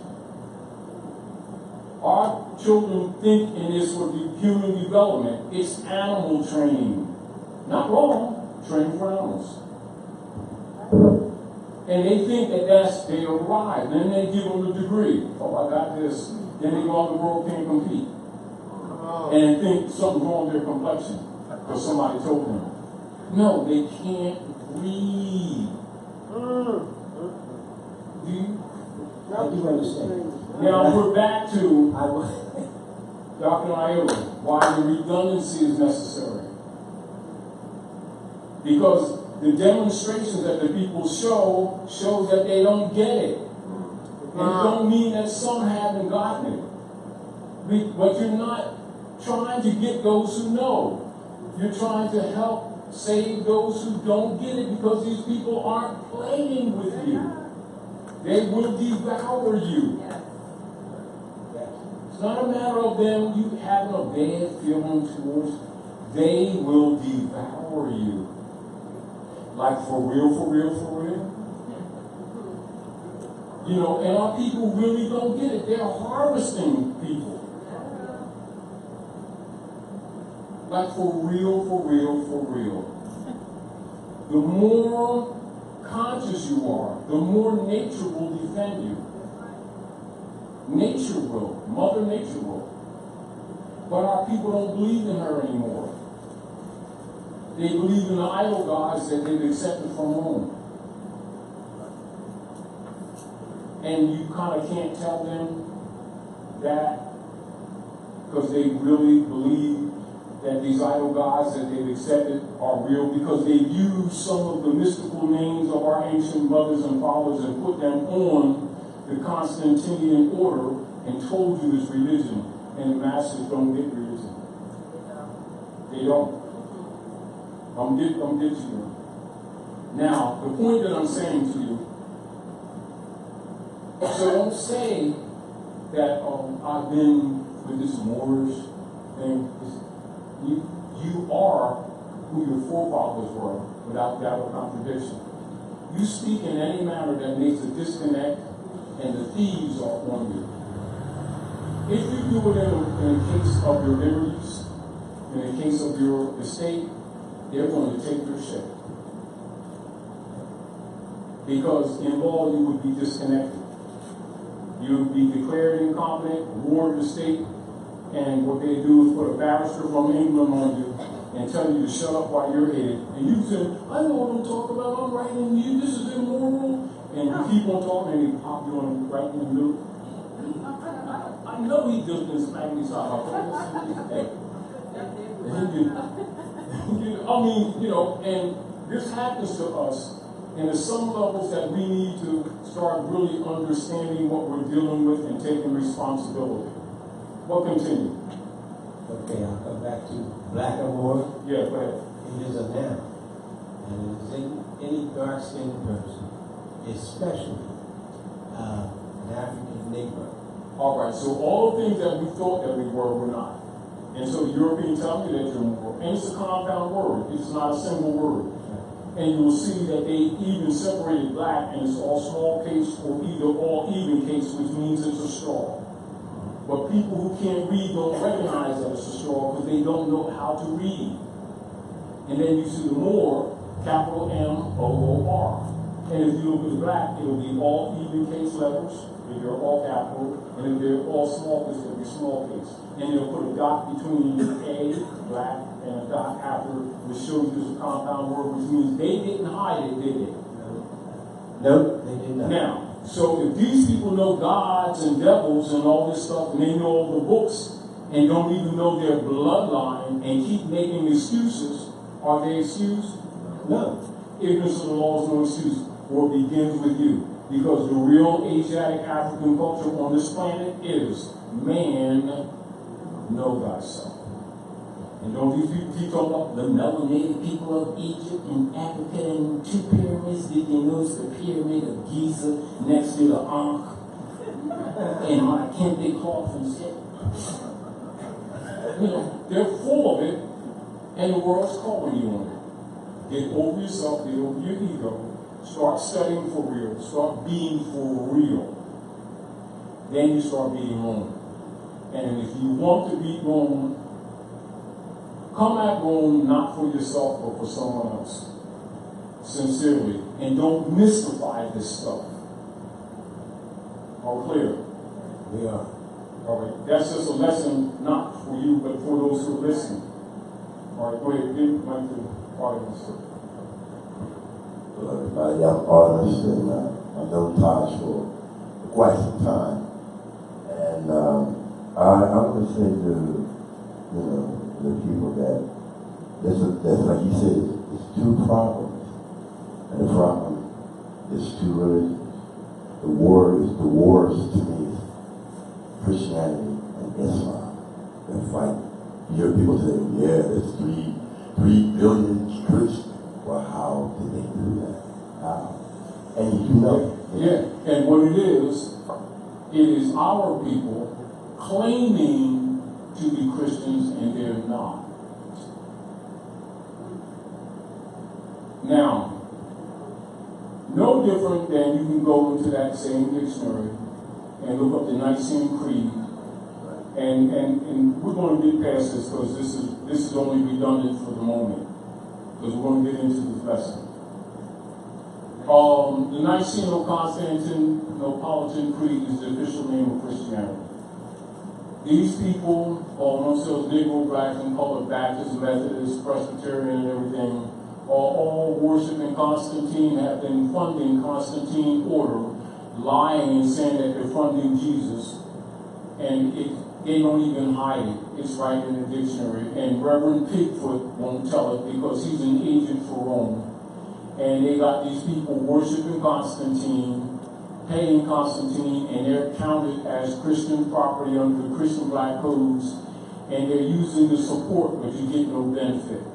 And then when they're finished with you, which are called conversos, you're eliminated.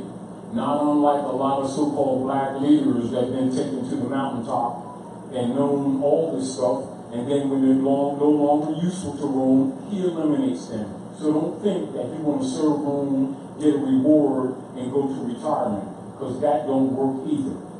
And you can decide that you want to honor your mothers and fathers, or you can keep deciding to play like you don't know, keep serving Rome, sacrificing the next generation and blaming it on the mystical devil. If you don't let that paradigm go, you're going to be eliminated off this planet. Not because I say so, but Mother Nature says so, because she's tired of this nigger shit that y'all been putting down. Get over it. Now that's just the truth.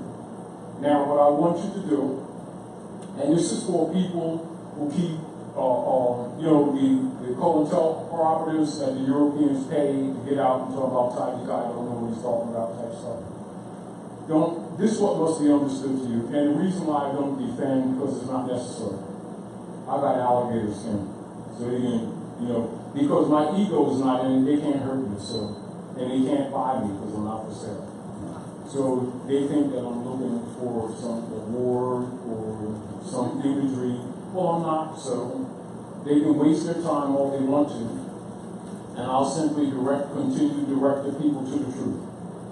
So I want you, can someone get the mic? Don't hesitate to come in, Tam, you all, and help along. read page 1.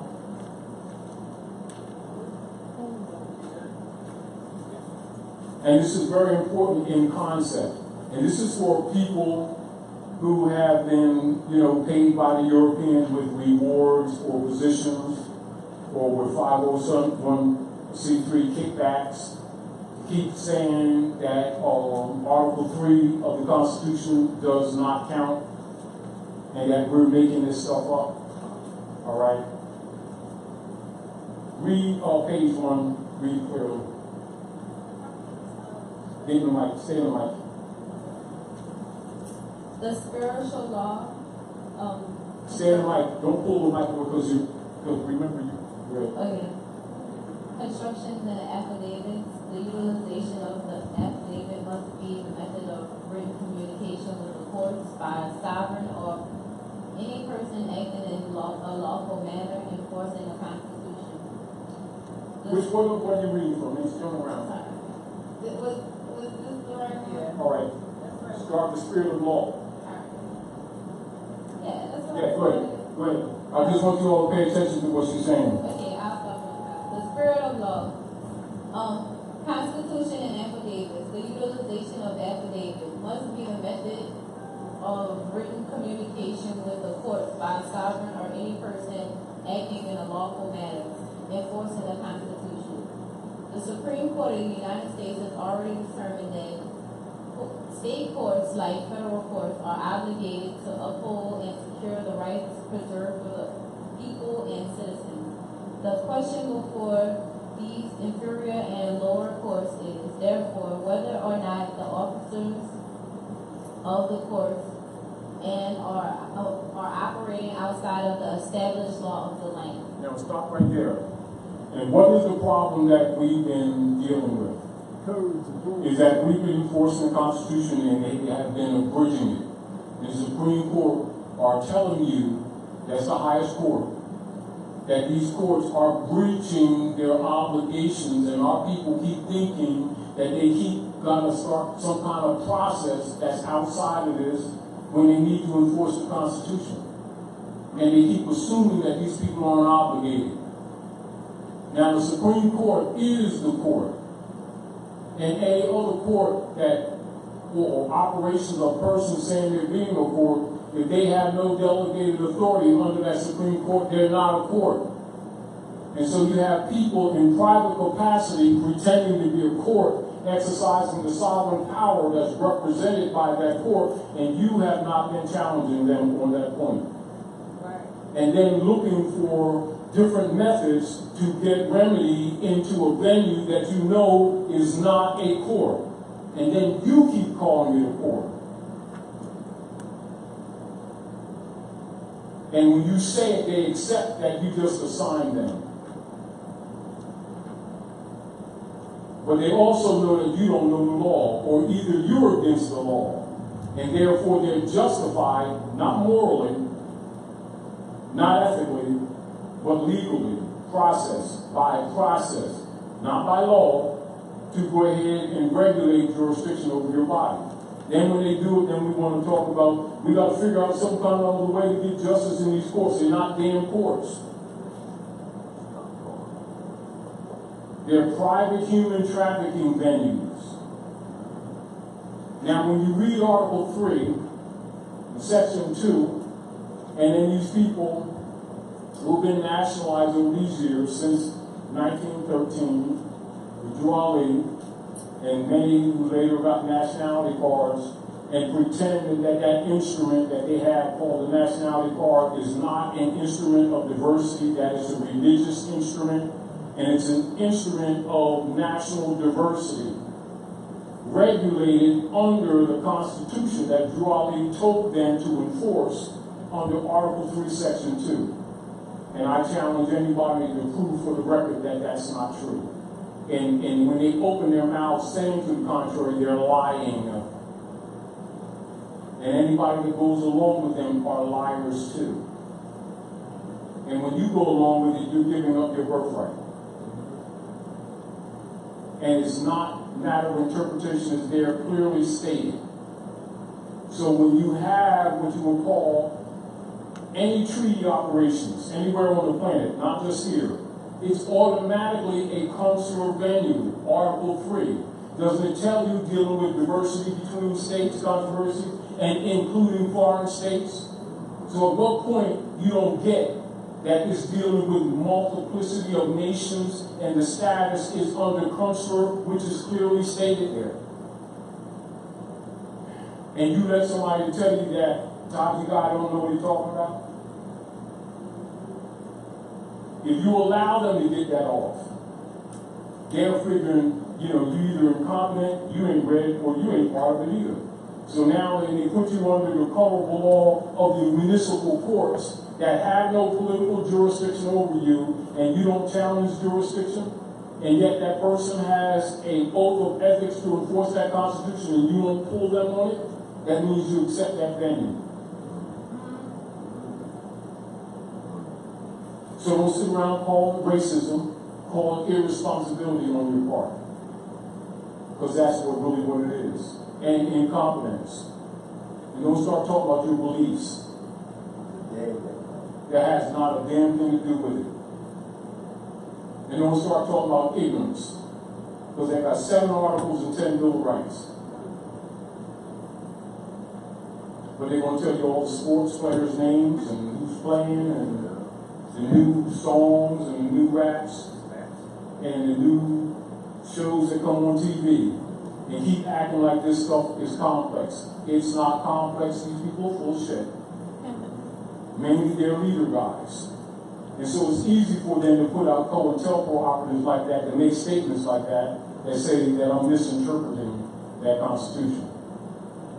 Because you know what they're counting on? That these people will go by emotional response and would not have read it like she just read it. That's not a matter of interpretation, it's right there. And so how many people do you know have nationality cards in the Moorish Science Temple, or other people claim to be nation of this and nation of that and nation of the other, and then don't teach nationality? And then come under the municipal court system of the private corporation and call it constitutional court and get frustrated because their rights aren't recognized when they don't know what damn rights are. But Todd, you guys out to lunch, right? So let that be. For the few who will listen and study for themselves, let it be that they start rejecting Rome. And if just be a handful that makes through this thing, so be it. But they're not going to be able to put on the record that they have not been told. Again and again and again. And I'm going over this because Rome have amped up their operations. So I'm telling you why I'm doing it, and I've told you many times why certain things I go over again. It's sort of like people talk about, they're in the skating rink, talking about, I can skate. And they keep on, just like they keep on running into the wall. Don't tell me you meant to do that. Do the split and stuff and can't get up and try to act like, no, you ain't got it yet. You want to oil your wheels? Something. Because you can't dance. Get over it. But we're egotistical and we won't admit that we don't know certain things. And it doesn't mean that you can't know. It's that we're collecting data and it's not becoming us. Do you understand what I'm saying? So I'm not knocking. I'm just reminding you that your enemy sees it as a weakness. And, we BS each other, right? Oh yeah, I read that. How much is 2 and 2? Well, wait a minute. Wait, I ain't been with it for a minute.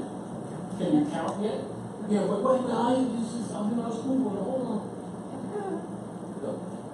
Don't put them on a cash register. Let's get with it. In the real world, the European recognizes that as a weakness, and we see, so we're talking with each other, and we let our egos get in front of us, and we're working things out. Fine. But understand, if you don't take this information seriously around the world, he's on you, because his whole political system is based on birthright debt. The system is based on sucking off of you. Your defense is knowing what you're dealing with and countering it and rebutting it competently. not what you believe, competently, and it's not hard to know. How sincere are you in your relationship to this information? Because in the real world, they ain't playing with you. If they see a weakness, they're hoping you. They're not talking about, oh, that's ain't that Frida's grandson? No mercy. So get over yourselves. All right? Really. Now, continue, sis, on that page. Get in the mic, please.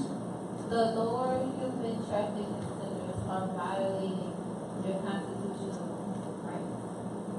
Secure. We can't hear you because you moved the mic away from your mouth. Yeah, I improv just a little bit, but Yes, I go ahead and said do that. the lower human trafficking center of violating Good. the constitution. Yes. And that's what I want. Because that means concept. Put it in there. You know, work it. But it's secured right. Secure rights to the enjoyment of and exercising of your substantive rights, and are opposed to turn rights into a crime. Right? And this is what they've been doing. Don't confuse their practice with you failing in your position. Because what you notice that when you look at a lot of these cases that some of these wars are in, when the European violates or does not acknowledge what they're obligated to, we allow them to lead us off of our square and start agreeing with other forums to try to seek remedy. They're obligated to this. And when you keep forgetting that and allowing them to lead you off this, then at that point you've given up your birthright. And if you're constitutional, what you don't do is get off it. This is what C.A. Bey talked about when he said don't speak off the cuff. That's what he implies. Continue to read, sis. There are numerous cases where the Supreme Court has rebuked the inferior courts and the officers of those courts, admonishing them to preserve the rights of the people, just as the federal courts. Now, why is that so? Just an analysis, anybody. Why is that so? Because their very existence is predicated on their obligation to do so. It's not an option. And so you need not ask them or request an option. It's not an option. You command. Because the right belongs to you. They don't give it to you. And it's not theirs to decide one way or another. It's only theirs to protect it. And at what point they violate that, they are to be dismantled. Are we clear? And your leader guys and leader girls and all of your different organizations that keep talking about rights that don't tell you that are part of the problem. Stop funding them too. And any organization or persons claiming nation of this or nation of anything that don't teach nationality and don't enforce principles of diversity, stop funding them too. Because they're lying. In other words, I ain't into burgers, right? But like for those who are into burgers, right?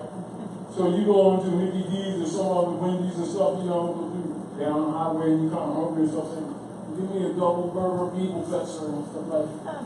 And you know, you give them your fiat and stuff like that. And they come out with gummy bears. The sign was, you know, number 3, and here's the double burgers. Oh, we're not into that. Wait a minute.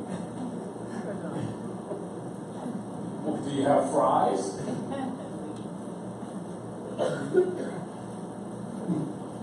You know, what the hell? You know, and our people don't get it. If you go to any venue or you're invited by summons to any venue, understand this is true, and they don't have a certification on the wall, not once you get in it, before it and inside. That's a delegation of authority order that comes from the Congress, legitimate, for the United States, that authorize those activities, understand immediately that you're not in a court. And if you don't recognize that and challenge that, you've just given up your birthright. Give her the mic real quick. But I want you to get back and finish what you're reading too.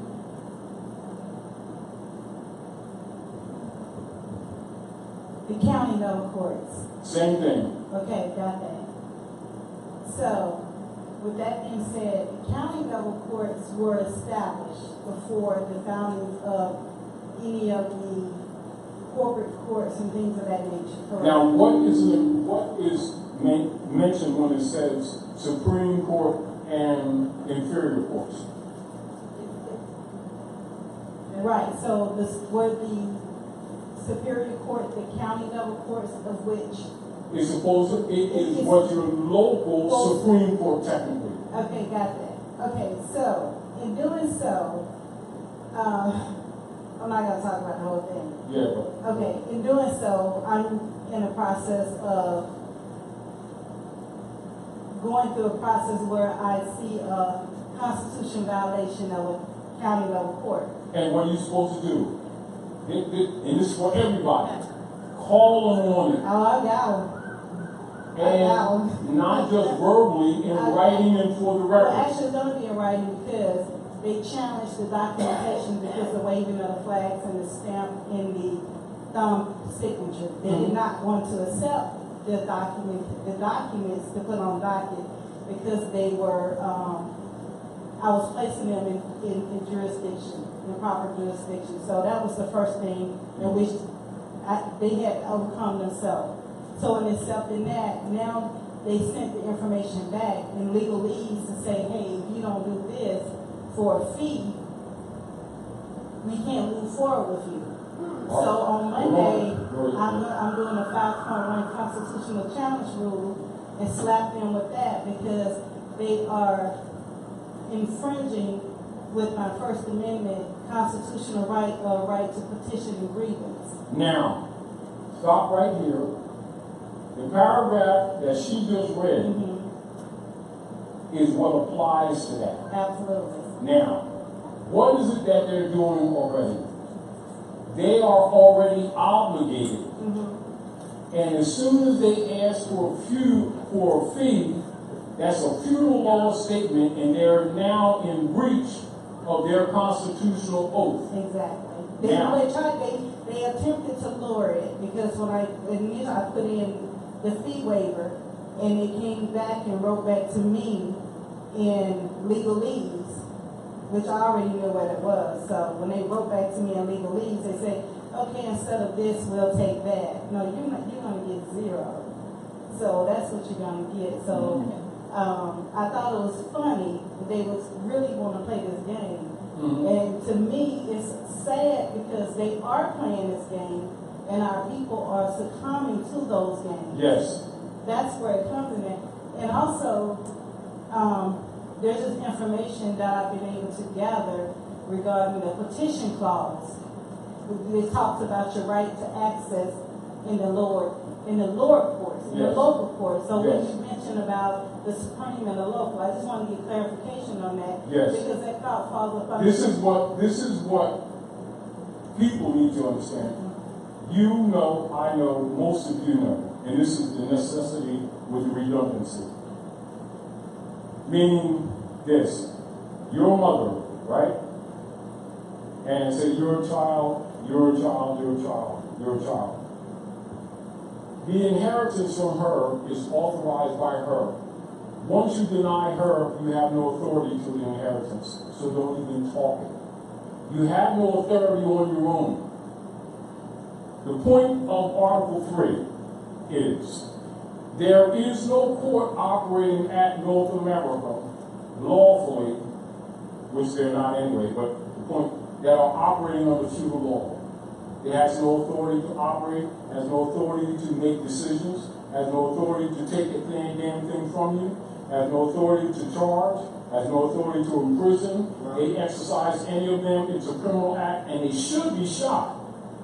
And the only reason they're not shot or hung It is because the rest of the system operators and their Pinkerton operations called the Fraternal Order of Police, which are really commercial mercenaries, are enforcing feudal law operations for the Circle Church and the Chancery of England. And those venues are operated by the Chancery and the Circle Church of England off on Fleet Street of England. Fact. Now, the fact that the average person, that's knowable, but because they're not operating as if they know that, they keep submitting to these jurisdictions. However, on the record, these people who are sitting in those positions have documented oaths of office to their Constitution. Their very existence is by virtue of their Constitution. Any instrumentality or entity construct under the Constitution of the United States is a creature of the Constitution. If it's a non-creature of that Constitution, it has no authority, therefore its operatives have no authority. This is the issue of the clarity that must be in your mind, that when you're talking to anyone that claims to be a court of any type, the only reason they exist as a court is authorization from the Supreme Court. If they cannot show that, and they can't, they have no jurisdiction unless you don't challenge it. And they can't take crap from you because they've been compensated from people's labor extractions under the tax system. However, that tax system being fraud, because they're colored too, they also have no authority. So therefore, it's only really a communication under what you call their obligation to Constitution and treaty. And that's the only basis that you should be talking to them. At any point, and it's almost at every point, that they're in breach on any level, you're supposed to go after their bond. Now, people, as an example, like grand governors of the Moorish Science Temple, as a matter of fact, or grand chiefs and grand chiefesses of the Moorish Science Temple of America, are put in power to make law and to enforce law if they live according to love, truth, peace, freedom, and justice. And it is known by the members, which means the members are supposed to know what's up. Do you understand? Now, I don't have to tell you that they have not been doing their job. But people who don't know law and civics don't recognize that these people are in breach of those offices, but they're carrying them offices. They're reflecting the social order of the feudal order operations. And this is why, again, why some of you who are aware of the civic operations of Noble Raleigh under the Moorish Temple of Science, also called the Moorish Holy Temple of Science, which is registered as a civic organization 1925-26, why they don't talk about it, because they know they're in breach. However, do you know they're in breach? Now, the fact that they are in breach, and they indeed are, all the rights that already existed in your birthright revert back to you anyway. That's Amendment 9. And any rights not delegated to them, that's not stated in that Constitution to anyone claiming to be government, don't belong to them in the first place. So that's not to be discussed. And they have no authority to put no fees on anybody. And under constitutional principles, it can only be an allodial cost schedule. Come on with that. Because that's not a feudal constitution. That's a republic order of government. Article 4, Section 4. And if they start talking that democracy stuff, they're just admitting to be operatives for the folks of Rome under the Spanish Inquisition. You let them get away with that. That's an acceptance of a false jurisdiction. So all I'm saying to you, certain levels of redundancy is to remind you not to keep repeating the flaws in your own argument. Now, back to the issue of any consular venue. As soon as they begin to interchange with you, first violation, go after their bonds. it's apparent that they're not going to act right because they know that they're corrupt on all levels. Go after their bonds. And you do it in an organized manner. Why you must be organized? Because the platform by which you communicate in treaty law is Article 3, Section 2. Hey, did you not read the rules? Ain't that the rules? Oh, you don't want to acknowledge your nationality? Well, then you come under straw. You either acknowledge your nationality or you come under straw, man. 14th Amendment. Make up your mind, there ain't no in-betweens. And don't start talking about some other processes. Get over yourself. That's my argument to you. Not for my sake, because that's the truth. And I recognize that a lot of people just don't get it or they haven't gotten it yet. And so I'm reminding you. Giving the mic for the moment. Who got the mic? Because she's going to finish reading. She's going to read. Go ahead, brother. Yeah. I just want to.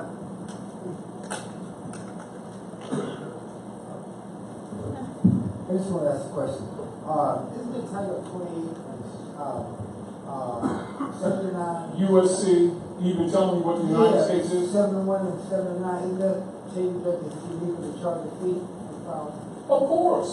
But the deal of it is, now, and this is back to, and I'm really appreciative because I wanted to interject that, you're studying. And as we study, we share with each other. That's why this type of venue is here.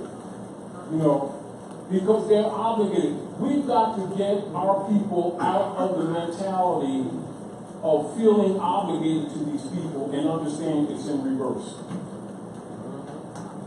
And what you see, our people keep thinking that they are obligated to submit to these people with titles because they're claiming to be government. They're not your government. They are private corporate operatives under the Roman Curia who are imposturing as government. And the job of their Negro marching leader guys is to keep you in that state of mind. Are we clear? This is why you've got to let them go and get them out of the way, one way or another, because they're selling you out. And they're not ignorant to what they're doing. When you think that they don't know, when they start getting to that, well, some of our leader guys don't, you're back into that naive thing that got you in this situation in the first place. Go ahead. At the Congress, told like that's the share of government, right? 1861 or 1771? 1871. Yeah. That's the share of government, right? Now, this is the point. They set up a secret kingship oligarchy for themselves. That's why all your congressmen and women come in Congress 1 year or 2, they become millionaires. They're a private oligarchy working for Rome. They're not serving the Republic, they're serving themselves.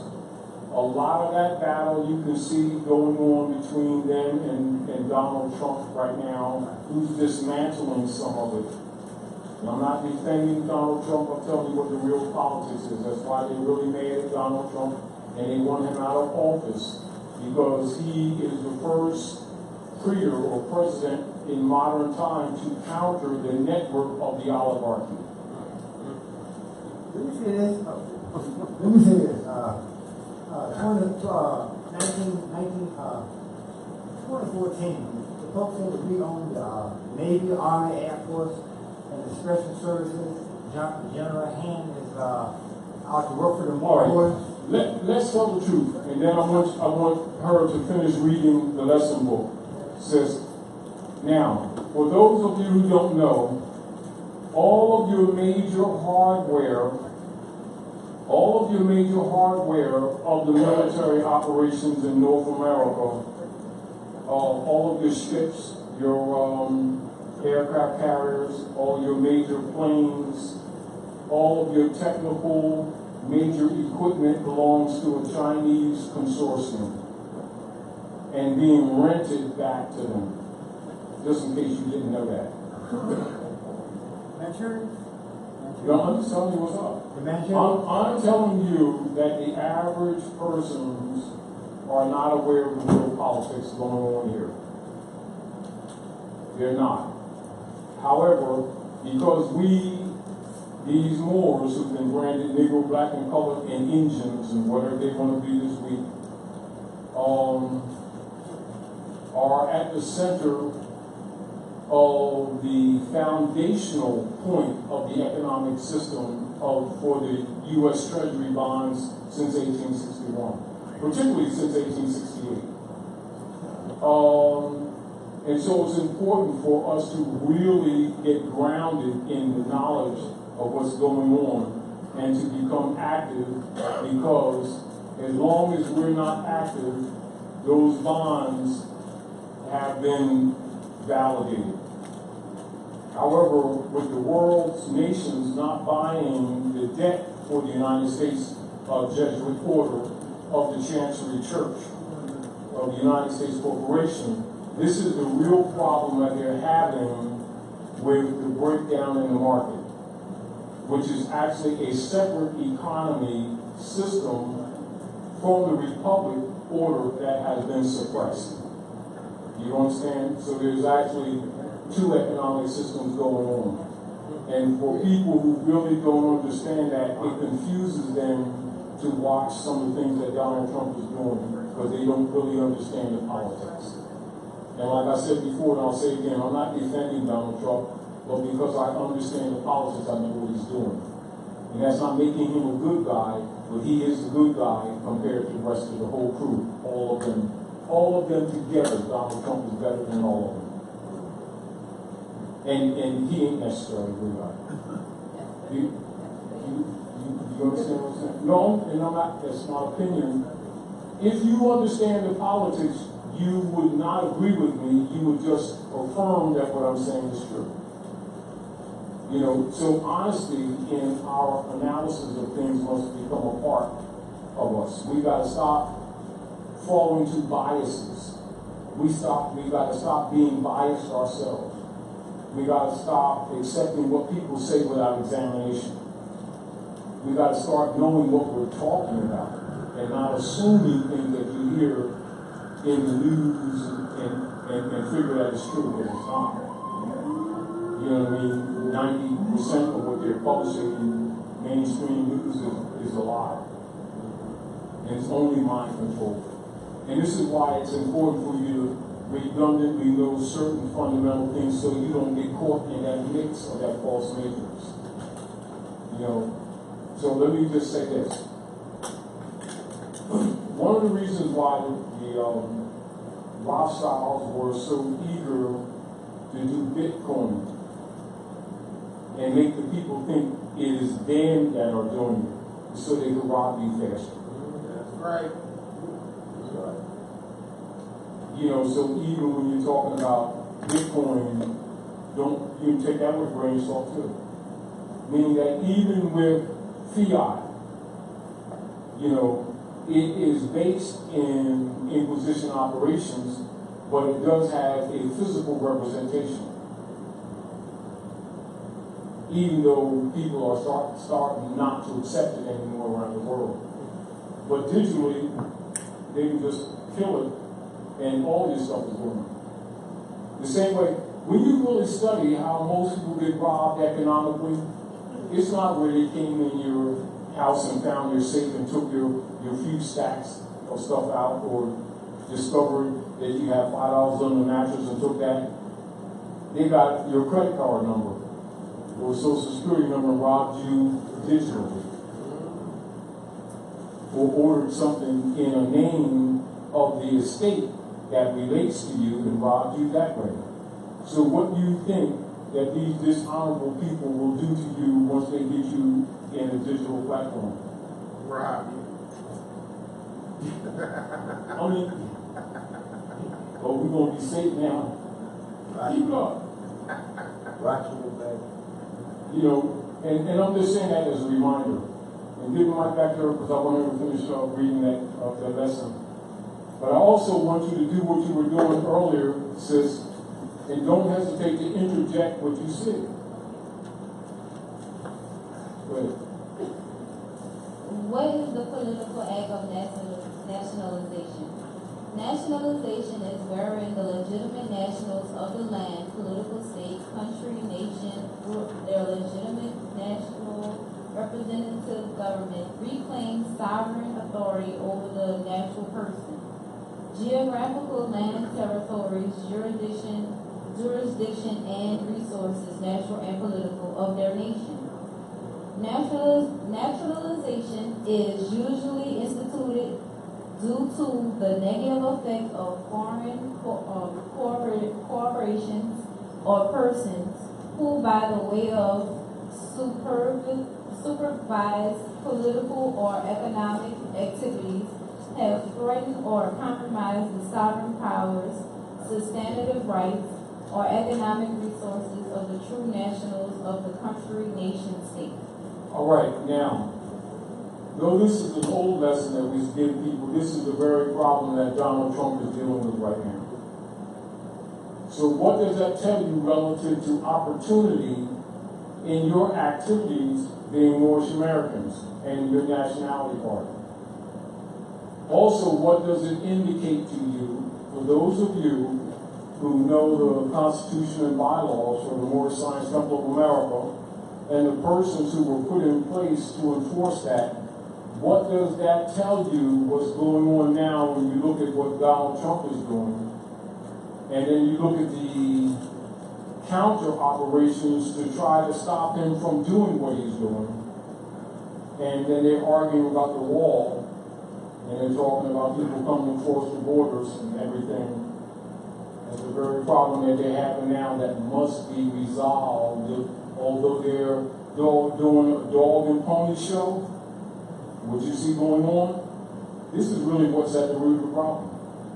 Now, do you recognize that? The deal is, what we're seeking is, do you all recognize that?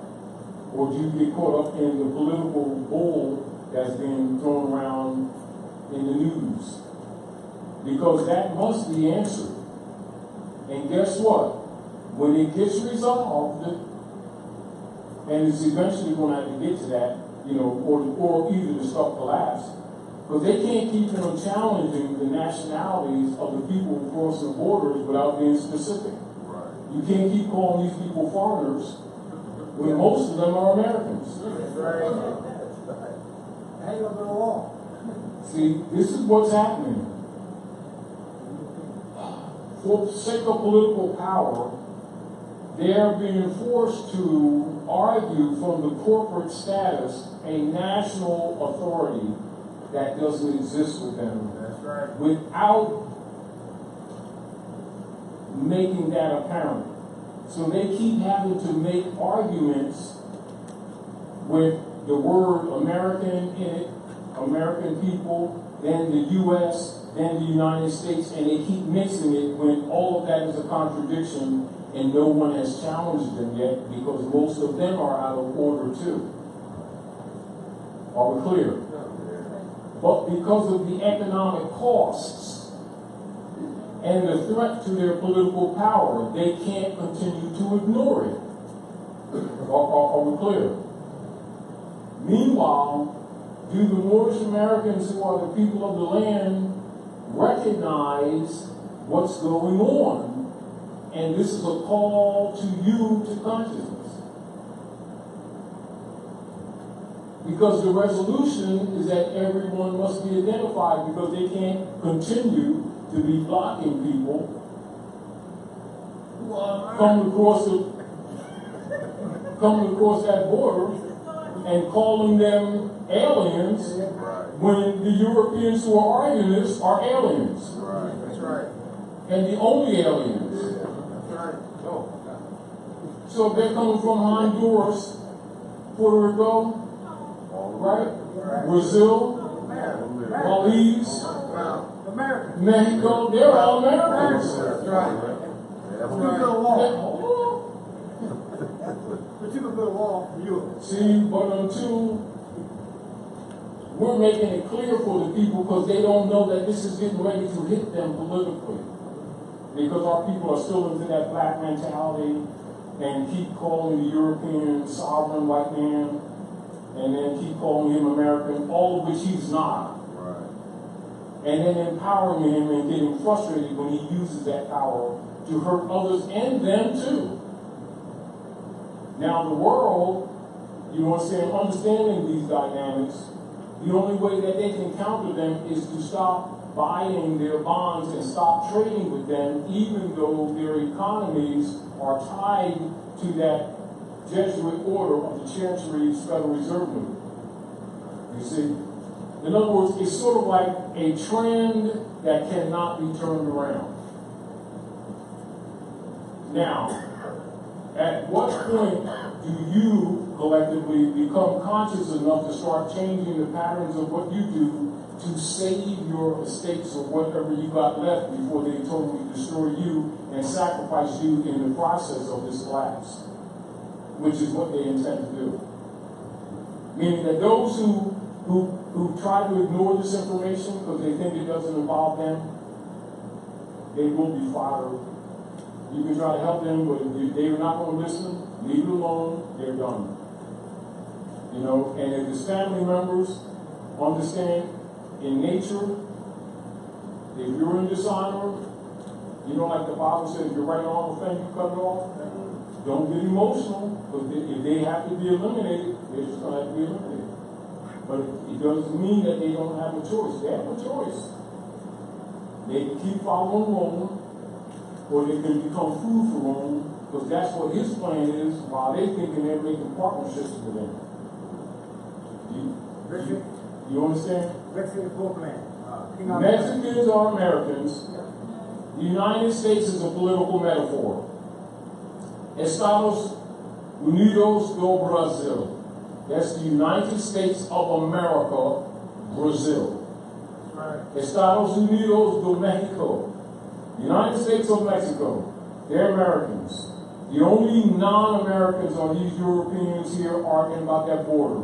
Whether it's the Ku Klux Klan party called the Democrats, which is an unconstitutional platform, and the Republican parties, which are really Whiggamore, mostly cotton Whiggamores, who are using the name Republican when they really don't honor the Republic. And they're flip sides of the same coins of the Ku Klux Klan and Knights Templars and Knights Columbus, pretending that they're a legitimate government, and they're absolutely damn not. And they're battling each other over the spoils because they see the pie is being cut. And you who are the heirs are taking your time to take your place among the affairs of men. And we're trying to encourage you that your options of belief are a hindrance. The sooner you dump them, and the sooner you get to reality and get out of that false matrix, the better chance you have of survival. Because they intend to sacrifice you in the process, which is really what's going on right now. And so this is the reason why they will have COINTELPRO operatives write comments like what you got, Dr. Nairo. That's totally contrary to the document itself called that Constitution. And will tell people, you know, like it was raining the other day, well, that's not really raining, that's heavy moisture. You need, if not, an umbrella if. You keep playing with these people. You know, and let them get over on you. You know, and all I'm saying is, what we're trying to do is get the people to share knowledge with us, but don't look at us. Look at the knowledge. You know, don't look at it as opinion. Challenge the knowledge. Go do some research for yourself. Because these people are trying to counter you because they see you evolving. But a reminder to you, you go out on familiarity because you're familiar and say, well, I'm kind of familiar with that. Understand you're not safe being familiar. You need to know this stuff and know it like for real. Because they are not playing with you. Because they're going to be liquidating your estates. They're already in the process of doing it. And so when you got mortgages, they're going to liquidate your house. I don't care if you think you paid up or not. They're going to take all of your stuff. The only way to put brakes on this is what you call a large block of people that start rebutting them. and making it known publicly. Wow. And you better not be under them black codes while you're doing it. And you can accept what I said, or you can reject what I just said. Failure to do it, it ain't gonna be long before you learn the lesson, because you're gonna get it in spades. And it's not coming, it's already here. So are they gonna take all our land? No, you're on the rotisserie. Yeah. So when you go come around to that openings, you know, where's my five?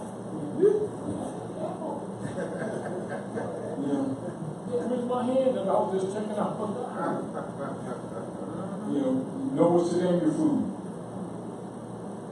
Got my own. There's a question here from Tarik Bey. It says, will the elimination be open and blatant? It's more open and blatant now. That's what's making people uncomfortable. Look at it this way. Look at it this way. Here's Donald Trump, prayer, legally elected to office for the United States Service Corporation Company.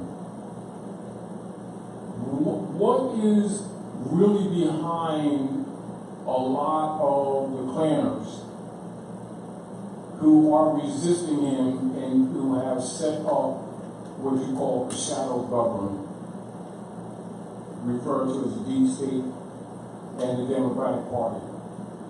What is their justification? I'm not defending them.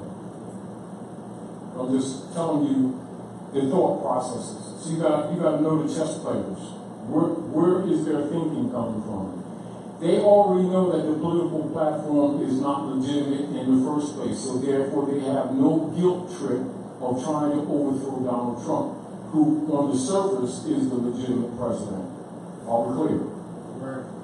Because the platform itself is illegitimate since 1871 anyway. It's sort of like what you have here is an argument of criminals with other criminals and imposters with other imposters claiming authority that none of them have. Are we clear? Now, in principle, if the republic was maintained, Donald Trump is president. Are we clear? But the truth of the matter is that the office for them doesn't exist anymore. It hasn't existed for quite some time. The same way the court system doesn't lawfully exist. It legally exists, does not lawfully exist. All platforms are colored. All platforms are colored. And just because Donald Trump is talking the public order, he's still illegitimate. And it's not because of the election, it is because the platform itself is a farce. So the clanners who are operating from the Ku Klux Klan Party, which is the Democracy Party, from a principle they're corrupt, and they know that they're corrupt. However, they don't feel that they're corrupt because the platform is corrupt in the first place, that all of them are operating from. It's sort of like a bunch of criminals competing with other criminals who were respected as just. But their position was projected or accepted as just because they were ruling over an occupied land that they all agreed that they are the sovereign rulers. Do you understand? So on Donald Trump's position, and part of the military operations, they're operating from the perspective that they are the legitimate government. Are we clear? Technically, as it would be, pseudo yes. Fact, didn't matter, any of them are illegitimate. In principle of argument, Donald Trump is correct. You understand? In principle of argument, the whole Democratic Party is incorrect and unconstitutional. However, they've been in power, and all the legislation that has been pretty much operating here has come from the feudal offices of the Chancery enforced by the Democratic Party, so that appears to be the law that the people knew. But they're upset because Hillary Clinton didn't take the office because they was getting ready to make the complete turnover. Now, the complete turnover would have been, you'd have been definitely put back in slavery, and they intended to make it permanent, and then take all of your states openly. This is back to the question. They're doing it more and more blatant now. The signal is how blatant they are lying, known lies, trying to impeach Donald Trump, when everybody and their dog know that they're lying, but no one's challenging it. They're just going along with the program. You understand? Now, they're doing it to him. What do you think they're going to do to you? That's just a reminder. Go ahead. Just a point of interjection. From the standpoint of what may be coming down the pipe, it's highly likely that the way religion has been forced on the people for so long, looking for, air quote, rapture, I almost want to call it capture. Because that's what it is. It's going to be, there's going to be I believe the de facto government will be orchestrating some type of mass extraction of people and using some holographic appearance of a returning savior to justify their taking away of people. I mean, it may sound far-fetched, but you know, strategies are already in operation. Absolutely. It'll be done through 5G operations of creating videos that interject that appear real.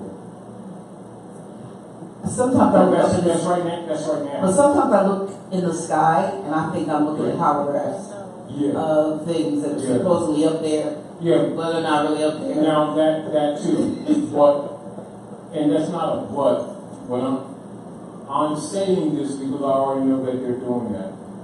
Right, so there's going to be a mass extraction, and you have so many people expecting, even though the 2000 year, it's supposed to come back 2000 has passed, they're still looking for a way out of, the Calgon, take me away, Jesus, take me away. They're looking for this rapture, but the rapture's going to get captured. Oh, you're talking about the ones they're going to cook.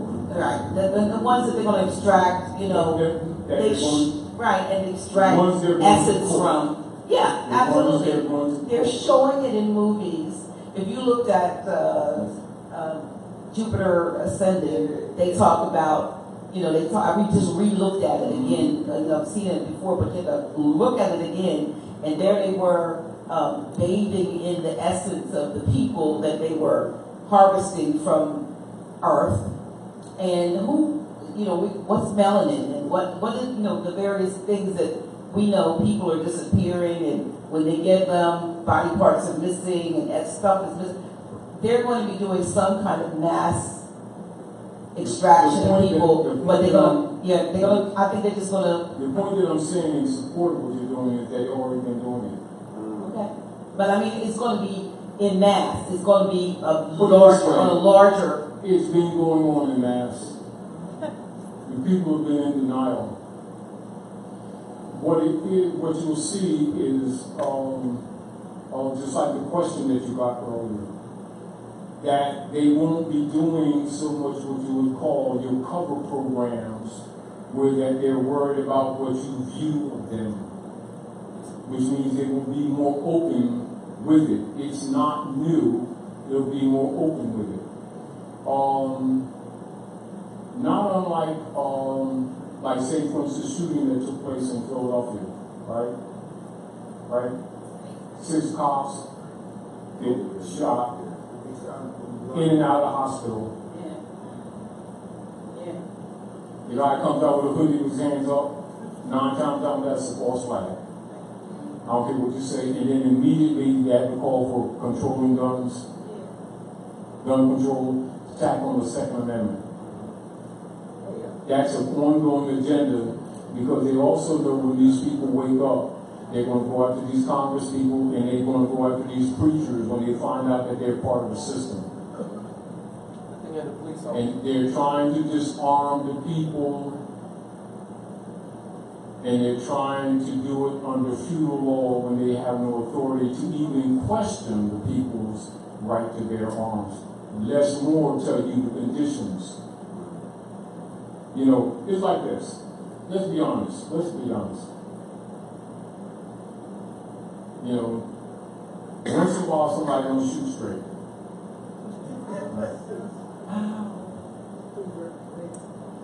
They put you on the stretcher. Hold your finger up.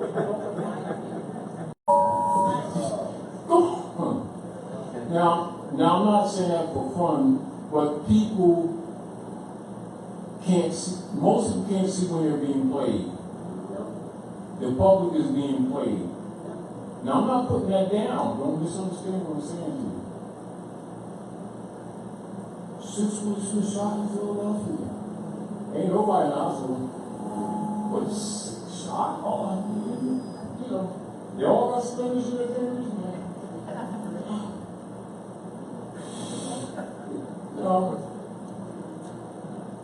The guy comes out, you know, they're shooting back and forth, and they call on cars, bring the shit down, bring the tanks, and all this. You know what I mean? Helicopters just happen to immediately be there and all those stuff, right? You know, taking pictures up and down and stuff like that. And all this shooting going on. And so they finally get, you know, now they got all this attention, international news, so now they shoot tear gas in them. What happened to that before? You know? You got 2 cops hospitals inside, didn't you? Yeah, please. 2 other hospitals, 5 people. Yeah. Something's wrong, man. You know, and so this guy comes out with a hoodie on, so now you can't see him, identify him. You know how they roll. Let me see. That wasn't a middle class European guy. That was brother and stuff. Nobody got anyway. You know, you ain't coming out with no smoke kid and smoking. You know how these people work. Believe me, no, don't believe me. Tell me that's false right. And I'm not saying that they don't hurt people deliberately, because that's what they do. That is an attack on the Second Amendment. To get these guns out of the hands of the people there, because people are waking up and they're afraid that these people will come at them with pitchforks, i.e., their rods and their staff to comfort somebody. And they're going to be pumping their rods and their staff. And that's what they're afraid of. And I'm not saying that they should or shouldn't. I'm just telling you what's really going on. And they're trying to create division and fear amongst the people so that they can attack the Constitution, which has been their mission. Because once you disarm the people, now you can really do anything to them. They've been doing everything to you already. But what they don't want you to do is walk in them offices and vote with an ounce of lead. Because you don't talk about the founding fathers, right? You notice that they never make statements that Thomas Jefferson made, like say, if they make a career out of them offices, if you're wise, you'll go in and drag them out, line them against the fence, and shoot them immediately.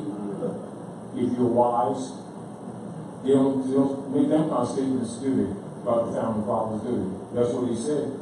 You think he didn't mean that, and you think he didn't have purpose for what he said? He had exactly purpose for what he said, which is why you're in trouble now, because it wasn't done. So they've been killing your babies. They've been taking their private debt, and calling it the national debt, which is a total fiction. And they've been enslaving you economically, and you're not poor at all. They've been robbing you. And it's been these people that you've been thinking is your government. So when they're battling with each other, they don't have a conscience about it, because they all know that all the rest of them is corrupt. From the top to the bottom. You know, but my point is, there's no need for you to argue about what they do. The need for you to do is start doing the best that you can to secure your position, secure your estate. You know, and this is why we went into that for these last few years. But in your communications with them, it should be from an Article 3 position.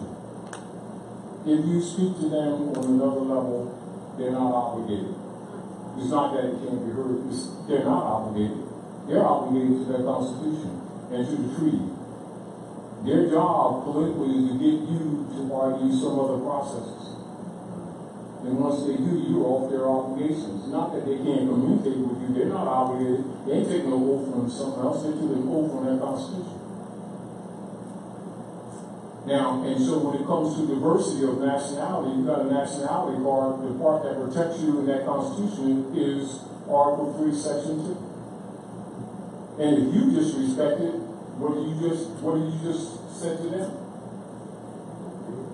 So if you don't respect that Constitution that was put in place to secure your rights, not give you your rights, and you let somebody argue and tell you that somebody is saying this is out for lunch, then you're off that venue. And then what they do to you, you just agree. Because that's your defense. So Article 3 and Article 6, I would like anyone to read Article 6, and I want you to get back to the lessons. And, just like the same way you interjected, that indicate that your concepts are correct. Because this is briefed, but if this was extended, it would be saying things just like what you said. So if that consciousness is not with you, he would know that your consciousness is limited. But if you interject stuff like that, they already know that you ain't out to damn lunch. Then you know what's up. That's what we're trying to get everybody at. Most of you here are already there. But remember, and this is back to Dr. Naila, even when she did the show the other day, we have to remember that it's thousands of people out there that don't know. They've heard of these things, but their concepts of connection is not pure. But they're not aware that politically, that the fight against them, the attack on them is accelerated. Because they've been asleep. Just like if you don't know something's going on and you're under attack, if you don't know better, you're more vulnerable because you have no defense. Not because you wouldn't, it is because you're unaware. And that makes you the easier food. So who they're going to attack first more often? The person who's asleep or unaware, or the person who's aware? The person who has their guard up, so you're in the ring fighting some people, right? Who you going to punch in the face first? The one who's taking selfies, who got their hand down, or the one who's guarding like that, waiting for you, that might punch back? They're going to punch the one that's stupid enough to have their guard down. And the people who are stupid enough to keep not taking this information serious and not preparing themselves, they will be food first. They'll just get them out of the way. That's easy food. They're going to take the easy fight first. And then, at the last moment, although they're strategically dealing with us, we'll deal with those who know. Why? Because you have both an energy defense as well as some kind of consciousness to counter them. Because just like the Russians said concerning them, they can do what they want to do. But if nobody buys their bonds, it doesn't matter how many they create. And that's what the Chinese are saying right now, too. Meanwhile, our people are still asleep looking for a job. That ain't going to happen. Do you understand? All right, now get back. Yeah.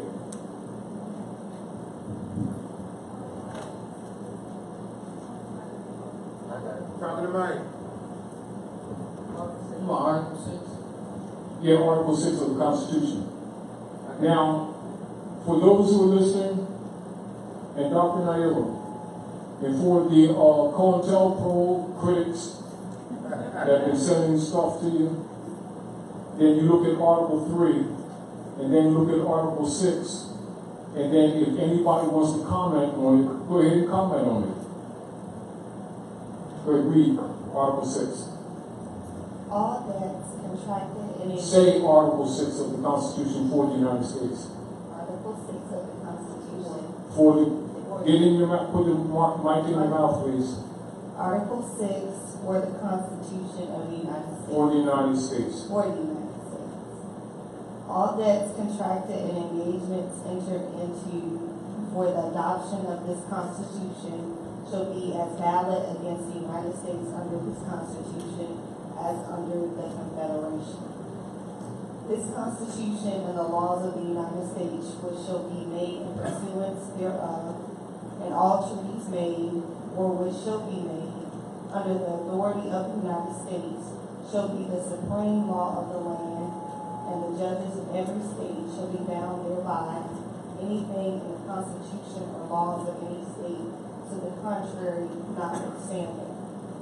The senators and representatives before mentioned, and the members of the several state legislatures, and all executive and judicial officers, both of the United States and of the several states, shall be bound by oath or affirmation to support this Constitution, and no religious test shall ever be required as a qualification to any office or public trust under the United States. So now, when you look at that, at what point does it tell you that some laws that they made up now neutralize that Constitution? Or what does that tell you? That anything that they say of any state, of any Constitution, anything they legislate that contradicts that has no standing.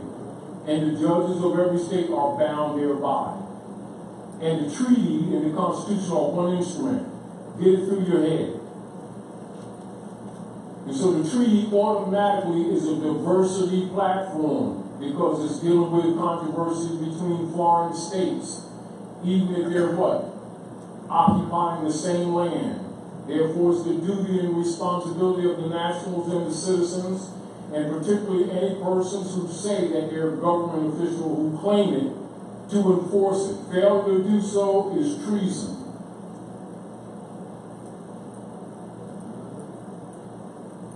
And that gives direct support to Article 3 for those who keep pretending they don't understand Article 3.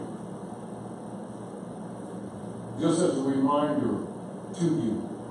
So even when we entertain people who keep saying that this position that we're claiming is invalid, as soon as they open their mouth, if the law was enforced, they would have a rope around their neck. And if they were in office, they would immediately cease to breathe. But the law has not been enforced, so this is why you all are suffering. This is also why you're broke. And this is also why you've been losing your homes. This is also why they've been garnishing accounts that you thought you were there, that you thought was yours. It's also why your family's been broken up and why the largest prison operations of POWs, which is what they really are, all across this country under private prison operations of the Jesuit order that you all keep allowing them to tell you is legitimate government. And they're waging war on you. And you can keep on playing if you want to. However, the rest of the world ain't taking it no more. Now, just because you want to keep this nigger stuff going on, keep on playing and thinking that Rome ain't going to eliminate you, because they're going to eliminate you. And this is again why they're trying to keep the guns, because for the few out here that's waking up, that's going to start arguing with them and talk about what party it is and whatever, and do whatever's necessary to eliminate those persons, because that's why the oath is all against all enemies, foreign and domestic. And they breach that avenue. And they breach that on top of breaching that, That's why you see all these false flags, and first when they say they want to take the guns. What they're talking about is the Second Amendment to their Constitution. So they can continue the harvesting, can continue to steal babies' organs, continue disappearing the children at a rate of 200,000 a year average, and the continuing of all these hypocritical, fake, so-called religious parents who keep on acting like they don't know that that's happening. they just disappeared. Well, let's pray for them type stuff. You know, that's what they've been doing, trying to act like they ain't eating their own children, of course, these burger joints. The carcasses, you know, when they're finished taking the organs, and act like they're spiritual and they love the children. You know, they're part of the problem too. You know, so let's just get over this stuff and start calling things for what they are. However, I'm just reminding you again of our earlier conversation that nature's not tolerating them anymore, and Mother Nature's getting ready to kick ass on a major scale. All right, we're at 10:30, so give me a signal. But anyway, so read out the last part, and I want you all to take this for yourselves, and I want you to study this. I want you to take this public notice, and I want you to study these things so that you'll know. Now, actually, we have a list of more issues and subject matter in this area, but this is a brief. And this is for people who are semi-awake. And when you're telling them the different operations that are happening here, that's been going on, and they don't believe it, or they think that's, you know, some thing that conscious Moors are saying that has to do with us and not other people, this is what's been used to attack you. This is their own record. This is their own record. And so people keep on to act like they're dumb and they don't understand. You're not excused. So get over yourself. Start getting active. Stop being passive. Go ahead, sis, real quick, because we're getting ready to close out. Who are the nationals and sovereigns? There are 4 types of citizenship. Number 1, national. The highest rank of citizenship, the natural people of the land, the aboriginal and the indigenous people. Number 2, citizen. The naturalized citizen, not nationalized. Number 3, subject. This is where corporations rest, including corporate persons, Negro, colored, black, etc. 4, alien, the foreigner, who remains as such and is clothed with certain rights of citizenship, and is the citizen and the subject, as is the citizen and the subject, and they can be unclothed, rights and privileges. The only people who have the sovereign power and authority to nationalize their country, state, resources, and land, etc., is the national. So you must understand the distinction between the categories of what you can loosely call them citizen. And this is when you understand why the Europeans are attacking the sovereign right of the different nation states, what their agenda is. Are we clear? It's birthright theft. Now, if you come under the black codes, you come as a subject.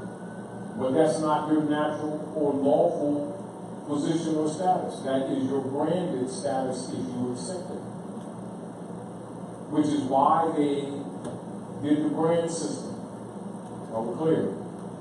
And of course that subject would include the 14th Amendment interjection and the hiding of the original, what they call the original 1320, Article 13 with 20 sections, which is also why they hide that. It's called also the nobility clause. And also the fact that lawyers by law are not to hold any office in the United States. And all of the persons calling themselves congressmen and congresswomen are members of the bar, including these people who claim to be judges. All of them are frauds. It has nothing to do with whether they're nice people or not. It has to do with the fact that they're unlawful. So this is why you've been losing. And if you don't take such measures to remove these people, then that means you accept them. Are we clear? Anyway, everyone, thank you. This is why you have the COINTELPRO operators countering us, and why they're paying them to come on the internet and, you know, be tweeting things, talking about Todd, you guys don't know what the hell you're talking about. is because they're operatives, and not because I say so. But if you read that Constitution, you'd see it for yourself. But that's what they're counting on that most of you won't do, read. And, because if you did, even the betrayal of Noble Raleigh would not have been able to be maintained over these decades. Because these people would have used caveat emptor that Raleigh also set up and would remove them criminals from them positions of office. But since they didn't, that's why the Moorish Science Temple has been neutralized. You either want to be honest about this thing or you're not. So you can get mad at Taj Tarik for telling the truth. I don't care. Because I'm not trying to impress them. And I don't need their titles. I don't need that. So they can't take titles from me that they ain't got no damn business giving. And like for yourself, for others who really understand this thing, adepts are not made, they're born. The sooner you get that into your head, the sooner you're going to clear this mess up. So man, know thyself. With that, I'll say, have a grand evening. And for the people who are listening, formulate questions. And, call into the House of Reawakening Minds. And I know you all been beating up Dr. Naila's phone anyway. And for those of you who got a chance to see her on the radio the other day, how many of you seen the video with Dr. Naila? Raise your hand. She being tight with Y'all need to look at that video. And, she put me on the spot a month or so ago. I'm putting her on the spot. You need to do that more often. wow. And take them to some more degrees. Well, that was an opportunity. I was on the Lance Scurr show for those who made my second appearance on the Lance Scurr show. But next week, which is the fourth Friday, I'm excited because Tamara L and I are back with the second edition of Impress Us. And we are not going to have we'll call this like an in-studio presentation. We'll be a live presentation. We'll be doing it live online next week. We will have some things coming up where we want you to come in, but we figure since we're new, doing what we're doing, you may not want to sit there and watch us, chit-chat, but you would have a better time watching us online. And we will be online at 7 p.m.? 7:30 on next Friday on the House of Reawakening Minds for another edition of Impress Us, of course, Empress, EMPRESS, and the US stands for Ultimate Solutions, because we believe the divine feminine is the key. Of course, it always is. It never was not that. Yes. So we want you to tune in, but we are. Let us give our National Grand Sheik a round of applause. Thank you,